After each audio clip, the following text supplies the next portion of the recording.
বিসমিল্লাহির রহমানির রহিম। পরম করুণাময় ও অসীম দয়ালু আল্লাহর নামে শুরু। ومن أحسن قولا ممن دعا إلى الله وعمل صالحا وقال إنني من المسلمين। কে গড়েছেন আকাশ মাটি অবাক প্রকৃতি, কে দিয়েছেন ঘুমন্ত রাত মিষ্টি প্রভাতি। কে গড়েছেন আকাশ মাটি অবাক প্রকৃতি, কে দিয়েছেন ঘুমন্ত রাত মিষ্টি প্রভাতি। কে গড়েছেন আকাশ মাটি অবাক প্রকৃতি, কে দিয়েছেন ঘুমন্ত রাত মিষ্টি প্রভাতি।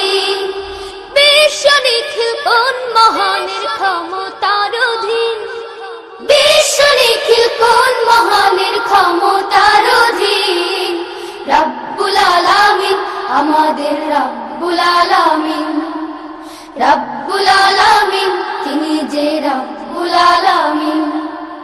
কে দিয়েছেন সাগর নদী ভরা এত জল, কার ইশারায় অনন্তকাল। أعوذ بالله من الشيطان الرجيم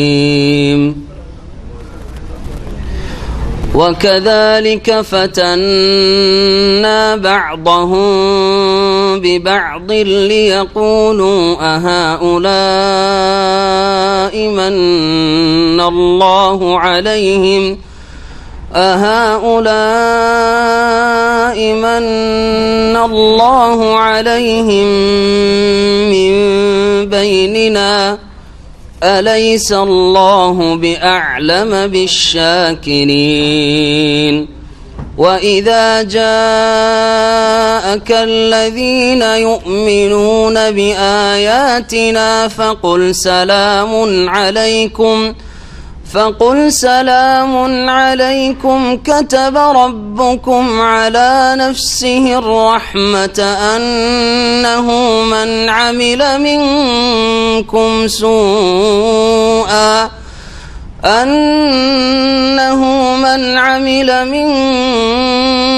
سوءا بجهالة ثم تاب من بعده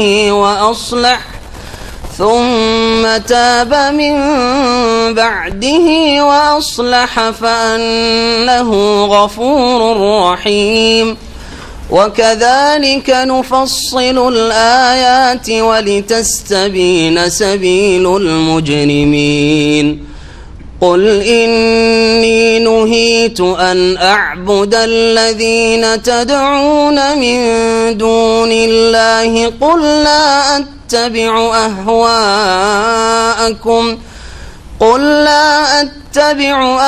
أهواءكم قد ضللت إذا وما أنا من المهتدين قل إني على بينة من ربي وكذبتم به ما عندي ما تستعجلون به إن الحكم إلا لله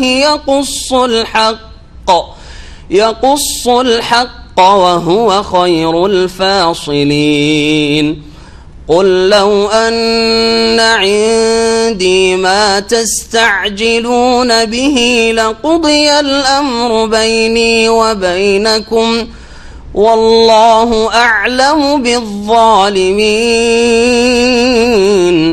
وعنده مفاتح الغيب لا يعلمها إلا هو ويعلم ما في البر والبحر وما تسقط من ورقة إلا يعلمها ولا حبة في ظلمات الأرض ولا رطب ولا يابس إلا في كتاب مبين وهو الذي يتوفاكم بالليل ويعلم ما جرحتم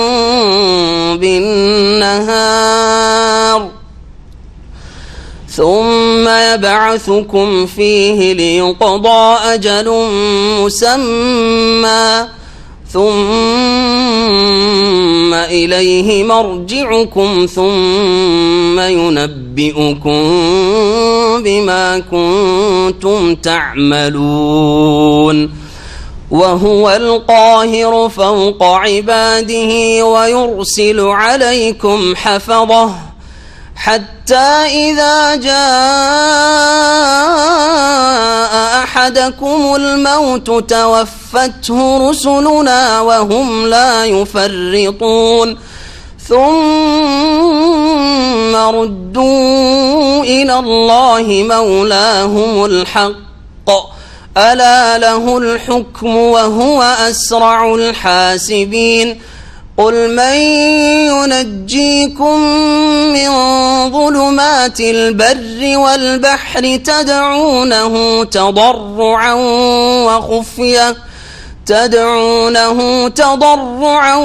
وخفية لئن أنجانا من هذه لنكونن من الشاكرين قل الله ينجيكم منها ومن كل كرب ثم أنتم تشركون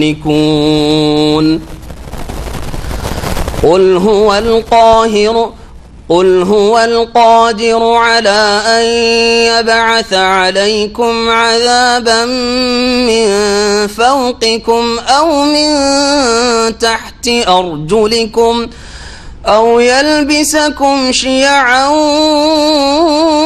ويذيق بعضكم بأس بعض انظر كيف نصرف الآيات لعلهم يفقهون وكذب به قومك وهو الحق قل لست عليكم بوكيل لكل نبأ مستقر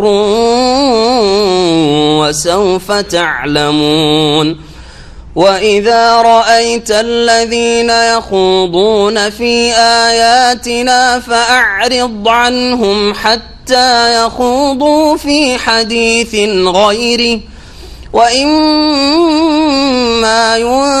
ينسينك الشيطان فلا تقعد بعد الذكرى مع القوم الظالمين وما على الذين يتقون من حسابهم من شيء ولكن ذكرى لعلهم يتقون وذر الذين اتخذوا دينهم لعبا ولهوا وغرتهم الحياة الدنيا وذكر به أن تبسل نفس بما كسبت ليس لها من دون الله ولي ولا شفيع وإن تعدل كل عدل لا يؤخذ منها أولئك الذين أبسلوا بما كسبوا لهم شراب من حميم وعذاب أليم بما كانوا يكفرون لهم شراب من حميم وعذاب أليم بما كانوا يكفرون قل أندعو من دون الله ما لا ينفعنا ولا يضرنا ونرد على أعقابنا بعد إذ هدانا الله كالذي استهوته الشياطين في الأرض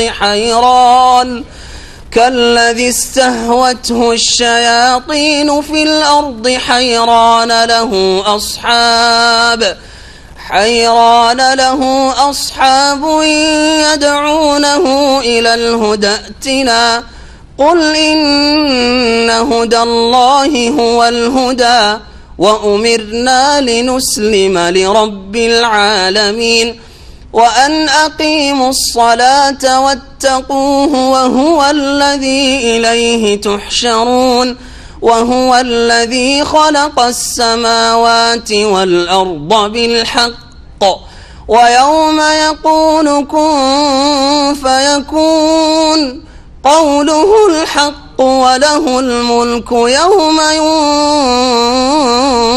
ينفخ في الصور عالم الغيب والشهادة وهو الحكيم الخبير. السلام عليكم ورحمة الله وبركاته. بسم الله الرحمن الرحيم. الحمد لله رب العالمين والصلاة والسلام على سيد المرسلين نبينا محمد وعلى آله وصحبه أجمعين. أما بعد فأعوذ بالله من الشيطان الرجيم. وكذلك فتنا بعضهم ببعض ليقولوا أهؤلاء من الله عليهم من بيننا أليس الله بأعلم بالشاكرين.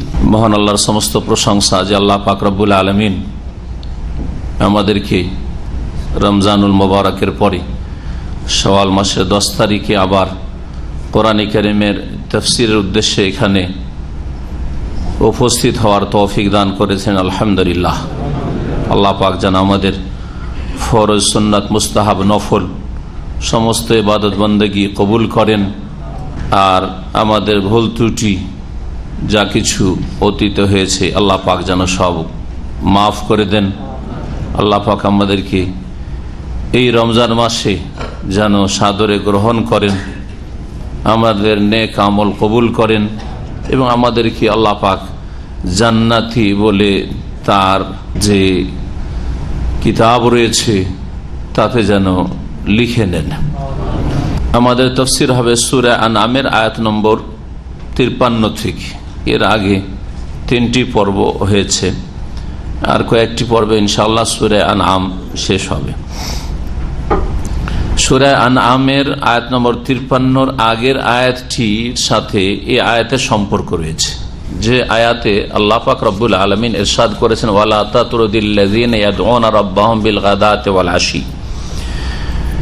নবী মুহাম্মদুর রাসূলুল্লাহ সাল্লাল্লাহু আলাইহি ওয়াসাল্লামের দাওয়াতের প্রথম কালে মক্কাতুল মুকাররমায় যারা ইসলাম গ্রহণ করেছিল, ইসলামের দিকে প্রথম সময় এগিয়ে এসেছিল, দুর্বলতার সময় যখন তিনি একা ছিলেন তখন যারা সাথ দিয়েছিল তারা অভাবী, দুর্গত, সমাজের যারা একেবারে সাধারণ মানুষ, কৃতদাস, কমজোর, ফকির, মিসকিন, ওইসব লোকেরা আল্লাহর দ্বীনের দাওয়াতে সাড়া দিয়েছিল।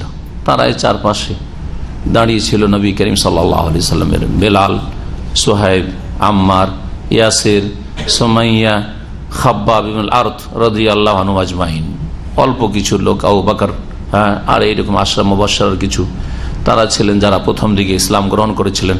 আব্দুল্লাহ বিন মাসউদ, নাহলে অধিকাংশ মানুষরা ছিলেন দুর্বল, অসহায়। তারাই নবী সাল্লাল্লাহু আলাইহি ওয়াসাল্লামের চারপাশে বসতেন।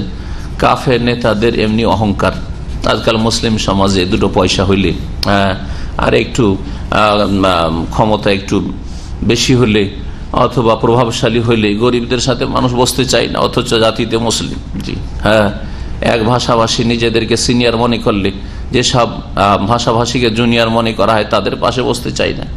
এ হচ্ছে ইসলাম। আর যারা মুসলিম জাতিতে তাদের ঈমানি দুর্বলতা, তাহলে নবী করিম সাল্লাল্লাহু আলাইহি সাল্লামের প্রথম দাওয়াতের সময় কাফের জাতি যারা, আর যারা নেতৃত্বে রয়েছে, যারা প্রভাবশালী সমাজের, তাদের অবস্থা কি না হইতে পারে। তারা বলল মুহাম্মদ রাসূলুল্লাহ সাল্লাল্লাহু আলাইহি সাল্লামকে যে ইয়া মুহাম্মদ, হে মুহাম্মদ, তোমার চারপাশে দেখি ফকিরদের ভিড়, এইসব ফকিরদের পাশে আমরা কি করে বসবো? আমরা নেতা মানুষ, হ্যাঁ, আমরা প্রভাবশালী মানুষ, আমার সমাজপতি, এদের সাথে কি করে বসা যায়? এগুলোকে সরিয়ে দাও, তাহলে আমরা তোমার পাশে বসবো। নবী করিম সাল্লাল্লাহু আলাইহি ওয়াসাল্লামকে আল্লাহ পাক সতর্ক, নবী সাল্লাল্লাহু আলাইহি ওয়াসাল্লাম কখনো এরকম পদক্ষেপ নেননি যে গরিবগুলোকে সরিয়ে দেবো। হ্যাঁ, হয়তো মনে আসতে পারে, মানুষ হিসাবে মনে আসতে পারে যে কিছুক্ষণের জন্য সরিয়ে দিও, যদি এই লোকগুলিকে জাহান্নাম থেকে উদ্ধার করা যায়, দাওয়াতি হেকমত হিসাবে, কৌশল হিসাবে, তো সেটা হইতে পারে। কিন্তু নবী করিম সাল্লাল্লাহু আলাইহি ওয়াসাল্লাম এইরকম কখনো করেননি। অথবা কোনো কিছু প্রকাশ করেনি, আল্লাহ পাক সতর্ক করে দিয়েছেন নবী মুহাম্মদ রাসূলুল্লাহ ওয়ালা তাতুরিদিল্লাযিনা ইয়াদুনা রাব্বাহুম বিল গাদাতি ওয়াল আশি, যারা সকাল বিকাল সব সময় আল্লাহ পাক রব্বুল আলামিনকে ডাকে, আল্লাহ পাকে ইবাদতবন্দি করে, আল্লাহকে ভালোবাসে, আল্লাহর দ্বীনকে ভালোবাসে, রাসূলকে ভালোবাসে, তাদেরকে তোমার পাশ থেকে তাড়িয়ে দেবে না, সরিয়ে দেবে না। তারপরের আয়াত, আগের আয়াতে যেহেতু পুরো তাফসীর হয়েছে এজন্য পুরো আয়াত আর ফিরালাম না। আজকে যে আয়াত থেকে শুরু হবে তাফসীর, আল্লাহ পাক এখানে বলছেন ওয়া কাযালিকা ফাতান্না বা'দাহুম বিবা'দ। আল্লাহ পাক রব্বুল আলামিন সমাজে কিছু লোককে উঁচু করেছেন, কিছু লোককে নিচু করেছেন। কাউকে আল্লাহ পাক আমির করেছেন, কাউকে গরিব করেছেন, কাউকে প্রভাবশালী করেছেন, কাউকে দুর্বল অসহায় করেছেন। এসবে আল্লাহ পাকের হিকমত রয়েছে।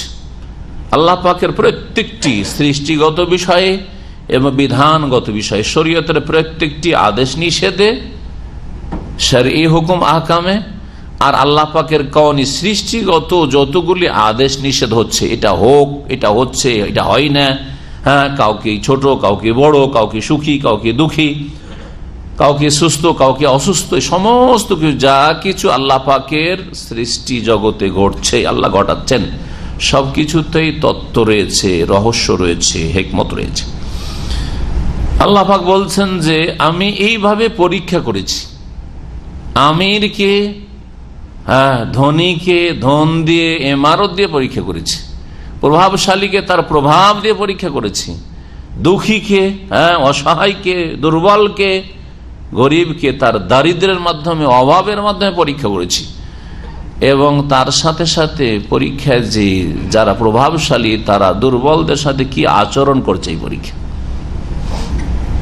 যারা অভাবী, দুর্গত, যারা অসহায়, তারা উপর দিকে তাকিয়ে তাদের ঈমান আমলের অবস্থাটা কেমন থাকছে, হাহাকার অবস্থা, হাই সুখ পেলাম না, শান্তি পেলাম না, এদের মতো যদি হইতে পারতাম, পরীক্ষায় ফেল। এটাও বড় পরীক্ষা, বড় পরীক্ষা। আল্লাহ পাক সকলকে পরীক্ষা করে থাকেন, সুখ দিয়েও পরীক্ষা করেন আর দুঃখ দিয়েও পরীক্ষা করেন। তো আল্লাহ পাক ইরশাদ করছেন, তারপরে একজনকে দিয়ে আরেকজনকে পরীক্ষা করেন, একজনকে দিয়ে আরেকজনকে পরীক্ষা করেন যে আপনার আচরণটা কেমন অন্যের সাথে। ওয়া কাযালিকা ফাতান্না বা'দাহুম বিবা'দ, আর এইভাবেই আমি আল্লাহ পরীক্ষা করি। ফিতনা মানে পরীক্ষা করা, ইমতিহান মানে পরীক্ষা করা, ইখতিবার মানে পরীক্ষা করা, বালা মানে পরীক্ষা করা, আর ফিতনা মানেও পরীক্ষা করা। এতগুলি আরবি শব্দ রয়েছে পরীক্ষার। কোরআনে কারিমে এই সবগুলি শব্দ পরীক্ষার অর্থে ব্যবহৃত হয়েছে। বা রাসূলুল্লাহ সাল্লাল্লাহু আলাইহি ওয়াসাল্লাম হাদিসে, উলাইকাল্লাযীনা ইমতাহানাল্লাহু কুলুবাহুম লিত্তাকওয়া, হ্যাঁ, ইমতিহান, যে দুনিয়ার পরীক্ষা কাজে ইমতিহান বলা হচ্ছে, হ্যাঁ, কোরআনে আল্লাহ ব্যবহার করেছে। ওয়া কাযালিকা ফাতান্না, এইভাবেই আমি পরীক্ষা করি একে অন্যের দ্বারা, বা'দাহুম, তাদের একজন ব্যক্তিকে অথবা এক দলকে, বাদ বলতে হ্যাঁ কিছু, সে একজন হোক, এক দল হোক, হ্যাঁ, একটি সমাজ হোক, হ্যাঁ, একটি গোষ্ঠী হোক, এক দলকে আর এক দলের দ্বারা, বাদিন আর এক দলের দ্বারা, আর এক ব্যক্তির দ্বারা আমি পরীক্ষা করে থাকি। আর মক্কার কাফের মুশরিক প্রভাবশালীদেরকে এইভাবে আমি পরীক্ষায় ফেলেছি। কি পরীক্ষা ছিল? ঈমানের ক্ষেত্রে। তারা বলতো যে আমরা যখন দুনিয়াতেও সুখ পেয়েছি, তাহলে যদি পরকাল হয় সেখানেও সুখ পাবো, আর যখন এই দুনিয়াতে আমাদেরকে আল্লাহ সুখ দিয়েছেন, তাহলে আমাদেরকে আল্লাহ ভালোই মনে করেন, সেই তো সুখ দিয়েছেন, কেন সুখ দিয়েছেন?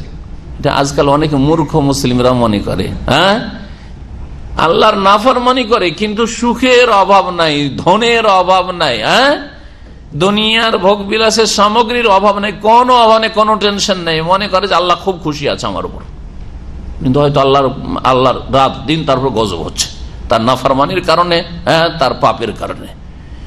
আল্লাহ এই দুনিয়া যে দিয়েছেন, সুখের সামগ্রী দিয়েছেন, হয়তো আল্লাহ পরীক্ষা করার জন্য। এই মূর্খ বুঝে না। মুসলিম সমাজে যদি এইরকম লোক থাকতো কাফের হইতে পারে না রে বাপ। তো কাফেররা মনে করতো যে আমরাকে আল্লাহ যখন সুখ দিয়েছেন, তাহলে নিশ্চয়ই আমরা ঠিক পথে আছি, আমরা যে ধর্ম করছি এটাই ঠিক। আর যদি আমাদের বিপরীতটা ঠিক হইতো, যেটা এই গরিব দুঃখীরা গ্রহণ করেছে, মোহাম্মদ যেটার দাবি করছে সেটাই যদি ঠিক হইতো, আর সেটাই যদি কল্যাণকর হতো তাহলে এই কল্যাণের অধিকারী আমরা, তাহলে আল্লাহ আমাদেরকে যখন দুনিয়ার সুখ দিয়েছেন এইটাই যদি ভালো হইতো তো এই দিন কবুল করার জন্য আমাদেরকে আল্লাহ অগ্রগামী বানিয়ে দিতেন, আমরা আগে কবুল করতাম। যখন আল্লাহ ওই দিকে আমাদেরকে বাড়াননি তার মানে ওইটা ভালো না। দেখলেন কি পরীক্ষায় ফেল হওয়া তাদের, যে দুনিয়ার যখন সুখ আল্লাহ দিয়েছেন তাহলে এই ধর্মের ক্ষেত্রে ওরা যদি হক পথে হইতো তাহলে ওরা কেন আগে যাবে, আমরা কি আল্লাহ দিত আগে? আল্লাহ তাদেরকে পরীক্ষায় ফেলে দিয়েছেন আর এরা পরীক্ষায় ফেল করেছে। লিয়াকুলু, যাতে করে এই কাফের মুশরিকরা বলে, আহা ওলাই মান্নাল্লাহু আলাইহিম মিন বাইনিনা, এরাই কি সেই লোকেরা, এই গরিব অভাবী দরিদ্র এরাই কি সেই লোকেরা, মান্নাল্লাহু আলাইহিম, যাদের উপর আল্লাহ অনুগ্রহ করেছেন, মিন বাইনিনা, আমাদের মাঝে থেকে বেছে নিয়ে, আমাদেরকে বাদ দিয়ে, আমরা কি আল্লাহ অনুগ্রহ না করে ধর্মের ক্ষেত্রে দিনের ক্ষেত্রে আল্লাহ এই গরিব দুঃখীগুলোকে দিয়েছেন? এটা হইতে পারে? আমাদেরকে যেমন দুনিয়া দিয়েছেন, যদি এই দিনটা সত্য হইতো মুহাম্মাদের নিয়ে আসা তাহলে আমাদেরকে ওটাও দিতেন। দুনিয়া দিয়ে দিনের ক্ষেত্রে বিচার করে যারা, তারা বিভ্রান্তিতে রয়েছে। এটা হচ্ছে কাফেরদের আচরণ। দুনিয়ায় সুখ পেয়েছি সেজন্য মনে হয় দিনের ক্ষেত্রে আমরা ঠিক আছি। এইরকমই এক শ্রেণী মূর্খ লোকেরা দুনিয়া দিয়ে বিচার করে যে এরা এত নামাজ রোজা করছে, এত দিনের কাজ করছে, তারপরে এদের দুঃখের শেষ নাই, অভাবের শেষ নাই, এদের বিপদ আপদের শেষ নাই, এদের বালা মুসিবতের শেষ নাই। তার মানে এদের মধ্যে কোনো দোষ আছে, এরাই ভুলে আছে। আর ওরা বিভিন্ন পাপ করলেও পাপ তাদের নজরে আসে না, আমরাই ঠিক আছি, যেটুকু ধর্মকর্ম করছি আমরাই ঠিক আছি, আমাদের অন্তর সাফ, দাবি করেন আমাদের অন্তর সাফ। ওরা এত কিছু করলে ওদের মধ্যে নিশ্চয়ই কোনো দোষ আছে, না এত কেন বালা মুসিবত? এগুলি পরীক্ষা আল্লাহ রাব্বুল আলামিনের, সকলের জন্য পরীক্ষা। আলাইহিসসাল্লাহু বিআলাম বিশাক, আল্লাহ পাক এই কাফেরদের জবাব দিচ্ছেন। কাফেররা যখন বলল যে আল্লাহ এই অভাবীগুলোকে সত্য ধর্ম কবুল করার তৌফিক দেবেন, আমাদেরকে দেবেন না, অথচ দুনিয়া আমাদেরকে দিয়েছেন, ভালো হইলে আমরা কি আগে আল্লাহ তৌফিক দিতেন, আমরাই কবুল করতাম। আল্লাহ বলছেন যে আল্লাহ আসলে দুনিয়ার ধন দৌলতের ভিত্তিতে দিনের তৌফিক দেন না, আল্লাহ অন্তরটা দেখে দিনের তৌফিক দেন। সত্য দিন তাকে আল্লাহ দেন গ্রহণ করার তৌফিক যার অন্তরে সততা রয়েছে। আলাইহিসসাল্লাহু বিআলাম বিশাকিরিন, আল্লাহ পাক জবাবে বলছেন এই কাফেরদের, আল্লাহ কি অধিক জ্ঞানী নন শুকরগুজার বান্দাদের সম্পর্কে? কারা কৃতজ্ঞতা সম্পর্কে? কৃতজ্ঞতা প্রথম অন্তরে হয়। আল্লাহর শুকরগুজার বান্দা অন্তর থেকে, কথার দ্বারা, কাজের দ্বারা, আল্লাহ পাকের আদেশ পালনের দ্বারা, আল্লাহ পাক রব্বুল আলামিন নাফরমানি থেকে বেঁচে থাকার মাধ্যমে কারা বেশি শুকরগুজার, কারা বেশি কৃতজ্ঞ তাদের সম্পর্কে তোমরা বেশি জানো, আল্লাহ বেশি জানেন? আল্লাহ বেশি জানেন। আল্লাহ জেনেছেন যে এই গরিব অসহায় বেলাল, আমার সোহাইব, এই সব গরিব অসহায় যারা দুর্গত নিচু শ্রেণীর লোক তোমাদের সমাজে মনে করছো যাদেরকে, এরা হচ্ছে বেশি শুকরগুজার, যার ফলে আল্লাহ পাক তাদের কে ঈমান ইসলামের তৌফিক দিয়েছেন, রাসূলুল্লাহ সাল্লাল্লাহু আলাইহি ওয়াসাল্লামের পাশে বসার দাঁড়ার তৌফিক দান করেছেন। সূরা আহকাফে আরো রয়েছে এই বিষয়টিও, সেখানে উল্লেখ করা হয়েছে। কাফেররা কি বলতো? লাউ কানা খায়রা মা সাবাকুনা ইলাইহি, ইসলাম যদি সত্য দিন হইতো, মুহাম্মাদের নিয়ে আসা ধর্ম যদি সত্য হইতো, আদর্শ যদি সত্য হইতো বা কল্যাণকর হইতো, লাউ কানা খায়রান, সেটা যদি ভালো হইতো, মা সাবাকুনা ইলাইহি, তাহলে এই নিচু শ্রেণীর লোকের, এই গরিবরা আগে বাড়তে পারতো না, আমরা আগে থাকতাম। আমরা যখন ইসলাম গ্রহণ করি তার মানেই ধরে নিতে হবে যে মুহাম্মদ কোন পথে আছে? ভুল পথে আছে। এগুলি হচ্ছে কাফেরদের বিবেচনা। জি, সুস্থ মস্তিষ্ক না, সুস্থ বিবেক না, বিকৃত রোগাক্রান্ত বিবেক তাদের।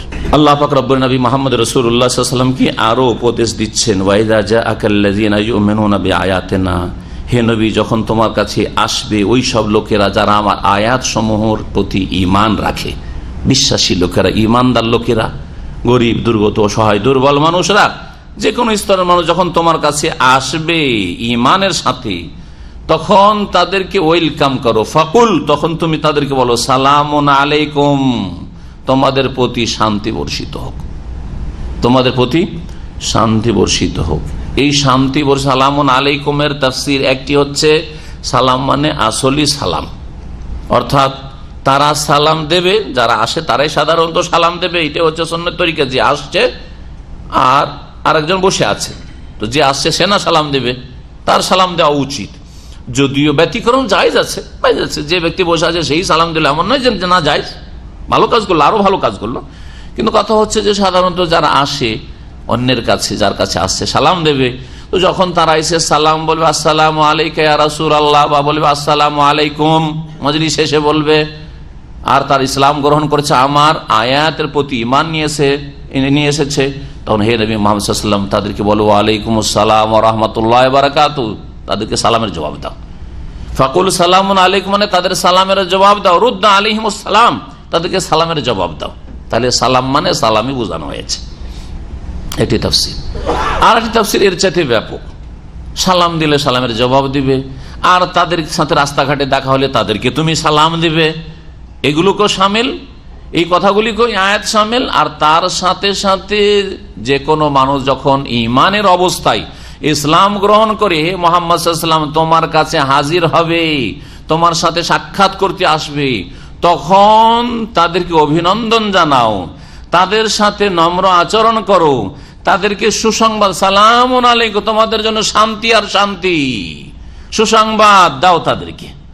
নবী সাল্লাল্লাহু আলাইহি ওয়াসাল্লামের যেমন হাদিস রয়েছে, এই ক্ষেত্রে বলা যেতে পারে, বলছেন নবী সাল্লাল্লাহু আলাইহি ওয়াসাল্লাম যে মানুষকে বাশশিরু, সুসংবাদ দাও, সুসংবাদ দাও, এমন কিছু বলো যাতে আকৃষ্ট হয়। ওয়ালা তুনাফিরু, ঘৃণা ছড়ায়ও না। ইয়াসসিরু, সহজ করে দাও। ওয়ালা তুআসসিরু, কঠিন করে দিও না। সহজ করে দাও, কঠিন করে দিও না। এখন কোন একটি জায়গায় যাচ্ছেন, আর যাওয়ার পথটা যদি সহজ করে দাও, সহজে আসলেন, ভাই এখানে আমি দিন শিখতে চাই, যান, সরাসরি চলে যান, বসে যান, কত সহজ। কিন্তু যদি এখানে দিন শেখার জন্য আলোচনা শুরু হয়ে যায়, এসছে, যান আপনি এন্ট্রি করেন, যান নাম লিখান আগে, তারপরে একটা ইন্টারভিউ দেন, পরীক্ষা যদি পাশ করেন তাহলে আগামী সপ্তাহে আপনার দেখবেন লিস্টে নাম আসছে কিনা, জটিল করা হলো না, হ্যাঁ, অনেকে বিরক্ত হয়ে টান দেবে। তো নবী করিম সাল্লাল্লাহু আলাইহি ওয়াসাল্লাম নিজেও এই নির্দেশ দিয়েছেন যে মানুষকে সুসংবাদ দাও, ঘৃণা ছড়ায়ও না, দূরে সরাবার চেষ্টা করিও না, কাছে টানার চেষ্টা করো, সহজ করে দাও, কঠিন করে, যে কোনো বিষয়ে, জীবনের প্রতিটি ক্ষেত্রে, ছেলে মেয়েদের ক্ষেত্রেও, আত্মীয় স্বজনদের ক্ষেত্রেও সহজ করার চেষ্টা করেন, কাছে টানার চেষ্টা করেন, দূরে তাড়িয়ে দেওয়ার চেষ্টা করবেন না। আল্লাহ পাক যেন তৌফিক দান করেন। তাই আল্লাহ পাক বলছে তারা সালামুন আলাইকুম মানে সালাম ছাড়াও ভালো আচরণ করা, শান্তির দোয়া দেওয়া, অভিনন্দন জানানো, হ্যাঁ, হাসি মুখে, হ্যাঁ, তাদেরকে আপ্যায়ন করা, হ্যাঁ, আসো আসো আসো আসো বসো। যদি একটা লোক সাক্ষাৎ করতে এসছে, ইসলাম গ্রহণ করে, আসেন আসেন বসেন বসেন, এটা আচরণ কেমন হলো। আর একটা লোক এসছে, দেখা করার জন্য এসছে, বসেন, সামান্য একটু পার্থক্য, তাই না? কিন্তু বুঝনেওয়ালা বুঝে নিল যে আচরণটা আমার সাথে ভালো হলো না, এখানে বারবার আসা যাবে না, বিরক্তি বোধ করছে, ঠিক না? জি হ্যাঁ, তো তাই আল্লাহ বলছে সালামুন আলাইকুম বলো। কাতাবা রব্বুকুম আলা নাফসিহি রাহমা, এবং তাদেরকে আলো বলে দাও যে কাতাবা রব্বুকুম আলা নাফসিহি রাহমা, তোমাদের প্রতিপালক আল্লাহ তার নিজের ওপর রহমতকে অবধারিত করেছেন অনুগ্রহপূর্বক। আল্লাহর উপর কেউ ফরজ করতে পারে না, আল্লাহ নিজের ওপর রহমত করাকে অনুগ্রহপূর্বক ফরজ করে নিয়েছেন যে তার মুমিন বান্দাদের ওপর কি করবেন, দুনিয়া আখেরাত ইহকাল পরকাল সব সময় আল্লাহ রহমত করবেন। পক্ষান্তরে কাফের মুশরিক অবাধ্য নাফরমানদের জন্য দুনিয়ার রহমতে অংশ আছে, আখেরাতে যে আল্লাহ রহমত হবে তাতে কোনো অংশ নেই। কাতাবা রব্বুকুম আলা নাফসিহি রাহমা, এবং আল্লাহর রহমত আল্লাহর গজব ক্রোধের ওপর বিজয়ী হবে, এই মর্মে হাদিসে কুদসি রয়েছে। আল্লাহ পাক রব্বুল আলামিন তার আরশে আজিমে লিখে রেখেছেন, আল্লাহ পাক রব্বুল এই বাক্যটি লেখা আছে, হাদিসে রয়েছে, ইন্না রাহমাতি সাবাকাত আলা গাযাবি, ইন্না রাহমাতি সাবাকাত আলা গাযাবি, নিশ্চয় আমার রহমত আমার ক্রোধের ওপর বিজয় লাভ করেছে। আল্লাহ যখন পাপ দেখেন, পাপীকে দেখেন, তো আল্লাহর গজব, রাগ হয়, ক্রোধ হয়। আর ভালো কাজ দেখে আল্লাহ পাক রব্বুল আলামিনের রহমতও হয়। কোনটা প্রাধান্য পাবে? অধিকাংশ মানুষের জীবনে হাসানাত সাইয়াতের সংমিশ্রণ রয়েছে। ভালো করছেন, আল্লাহকে রাজি করার কাজও করছেন, আল্লাহকে নারাজ করার কাজ করছেন, হ্যাঁ, এক এক মানুষ এক এক রকমের, কারো আল্লাহকে নারাজ করার কাজই বেশি, কাউকে আল্লাহকে রাজি করার কাজ বেশি। কিন্তু কিছু কিছু কাজ আছে, আচরণ আছে আমাদের, যেগুলির কারণে আল্লাহ নারাজও হচ্ছেন, হ্যাঁ, আল্লাহর ক্রোধ রাগও হচ্ছে। কোনটা প্রাধান্য পাবে? ইন্না রাহমাতি সাবাকাত আল্লাহ, আল্লাহর রহমত আল্লাহর ক্রোধের ওপর, আল্লাহর গজবের ওপর প্রাধান্য পাবে, বিস্তার লাভ করবে। আল্লাহ পাক যেন তার রহমত দিয়ে আমাদেরকে ঢেকে নেন দুনিয়া আখিরাতে। আন্নাহু মান আমেলা মিনকুম সু, আল্লাহর রহমতের একটি দিক হচ্ছে যে কোন মানুষ তোমাদের মধ্য থেকে, কোন ব্যক্তি তোমাদের মধ্য থেকে যদি কোনো মন্দ কাজ করে ফেলে, বেজাহালাতিন, অজ্ঞতা বশত, না জেনে, না জেনে মানে মাসলা জানে না, মাসলা জানে না, একজন মাসলা জানে না যে এটা হারাম, হালাল মনে করে করেছে, তাহলে তার ক্ষেত্রে তো ওজোর হয়ে যেতে পারে অনেক সময়, যদিও সব ক্ষেত্রে হবে না। তাহলে বেজাহালা মানে এই নয় যে মাসলা জানে না, বিষয়টি জানে না, হালাল না হারাম জানে না, জায়েজ না জায়েজ জানে না, এরকম নয়। বরং জাহালাতনের সঠিক তাফসীর হচ্ছে সালাফগণ করেছেন যে যে কোনো মানুষ যখন পাপে লিপ্ত হয়, কুপ্রবৃত্তির অনুসারে, হ্যাঁ, কুপ্রবৃত্তির অনুসরণে, অথবা শয়তানের চক্রান্তে, ওয়াসওয়াসা কুমন্ত্রণার কারণে, যে কোনো কারণে, দুনিয়ার লোভে, হ্যাঁ, দুনিয়ার স্বার্থে, যে কোনো কারণেই গুনাহে যখন লিপ্ত হয়, গুনাহে লিপ্ত হওয়াটাই হচ্ছে তার জাহালাত বা অজ্ঞতা। সে বিষয়টি জানুক আর নাই জানুক, যেই কোনো ব্যক্তির দ্বারা গোনা হয় সেই ব্যক্তি হচ্ছে জাহেল। ভালো করে শুনেন, যার দ্বারা গোনা হয় সে হচ্ছে ওই ক্ষেত্রে জাহেল। সে মাসলা জানুক আর নাই জানুক, জানছে, খুব জানছে, কিন্তু যখনই ভুল করলো সেই ব্যক্তি অজ্ঞতার পরিচয় দিল, সুতরাং সেই ব্যক্তি হচ্ছে জাহিল। তাহলে যেখানে কোরআনে কারীম একাধিক আয়াতে বলা হয়েছে যেই ব্যক্তি জাহালাত বশত কি করবে, গুনার কাজ করবে, তার মানে যে গুনাহ করলো সেই জাহালতের পরিচয় দিল, অজ্ঞতার পরিচয় দিল। কিন্তু এই অজ্ঞতার পরিচয় দেওয়ার পরে দ্রুত তওবা করে নিল, সুম্মা তাবা মিন বাদিহি, সুম্মা তাবা মিন বাদ, তারপরেই প্রত্যাবর্তন করলো, ফিরে আসলো, তওবা করবেন, আল্লাহর দিকে ফিরে চলে আসলো, উল্টার দিকে চলে গেছে, সোজা ফিরে চলে, আবার আল্লাহর দিকে ফিরে চলে আসলো, আল্লাহ সন্তুষ্টির দিকে ফিরে চলে আসলো।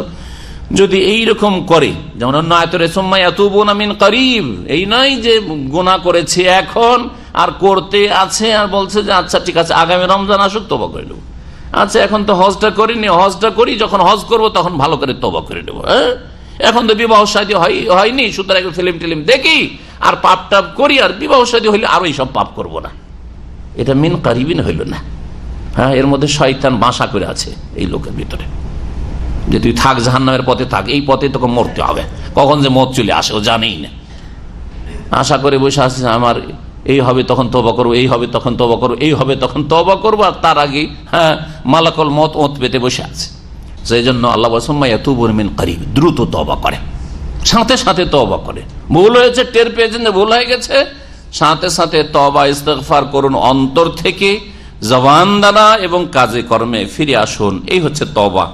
ও আসলাহ, এই জন্য তওবার সাথে সাথে ইসলাহ, সংশোধনের কথা বলা হয়েছে। তার মানে শুধু তওবা মন্ত্র পাঠের নাম নয়, মজলিসে ওয়াজ মাহফিলে আস্তাগফিরুল্লাহ রব্বি মিন কুল্লি যামবি ওয়া আতুবু ইলাইহি আমাদের দেশি তরিকায় পড়িয়ে দিই, এর নাম তওবা নয়। ওয়া আসলাহ, তওবা করে কি করতে হবে? সংশোধন করতে হবে, কারেকশন করতে হবে। জি, তওবা করে যারা সংশোধন করে নিল, যেখানে বক্রতা চলে এসেছিল সোজা করে নিল, যেখানে ত্রুটি হয়ে গেছিল ত্রুটি মুক্ত করে নিল, ফাআন্নাহু, জেনে রাখো, ফাআন্নাহু গফুরুর রহিম, যে তিনি আল্লাহ হচ্ছেন বড় মার্জনাকারী এবং বড় দয়ালু। ওয়া কাযালিকা নুফাসসিলুল আয়াত, আল্লাহ বলছে এইভাবে আমি আয়াত সমূহকে বিশদভাবে বর্ণনা করি। আল্লাহ পাক রব্বুল আলামিন কোরআনে কারীমের আয়াতগুলি এত খুলে খুলে বর্ণনা করেছেন। আল্লাহ পাক রব্বুল আলামিন দ্বীনকে স্পষ্ট করে বর্ণনা করেছেন, কেন?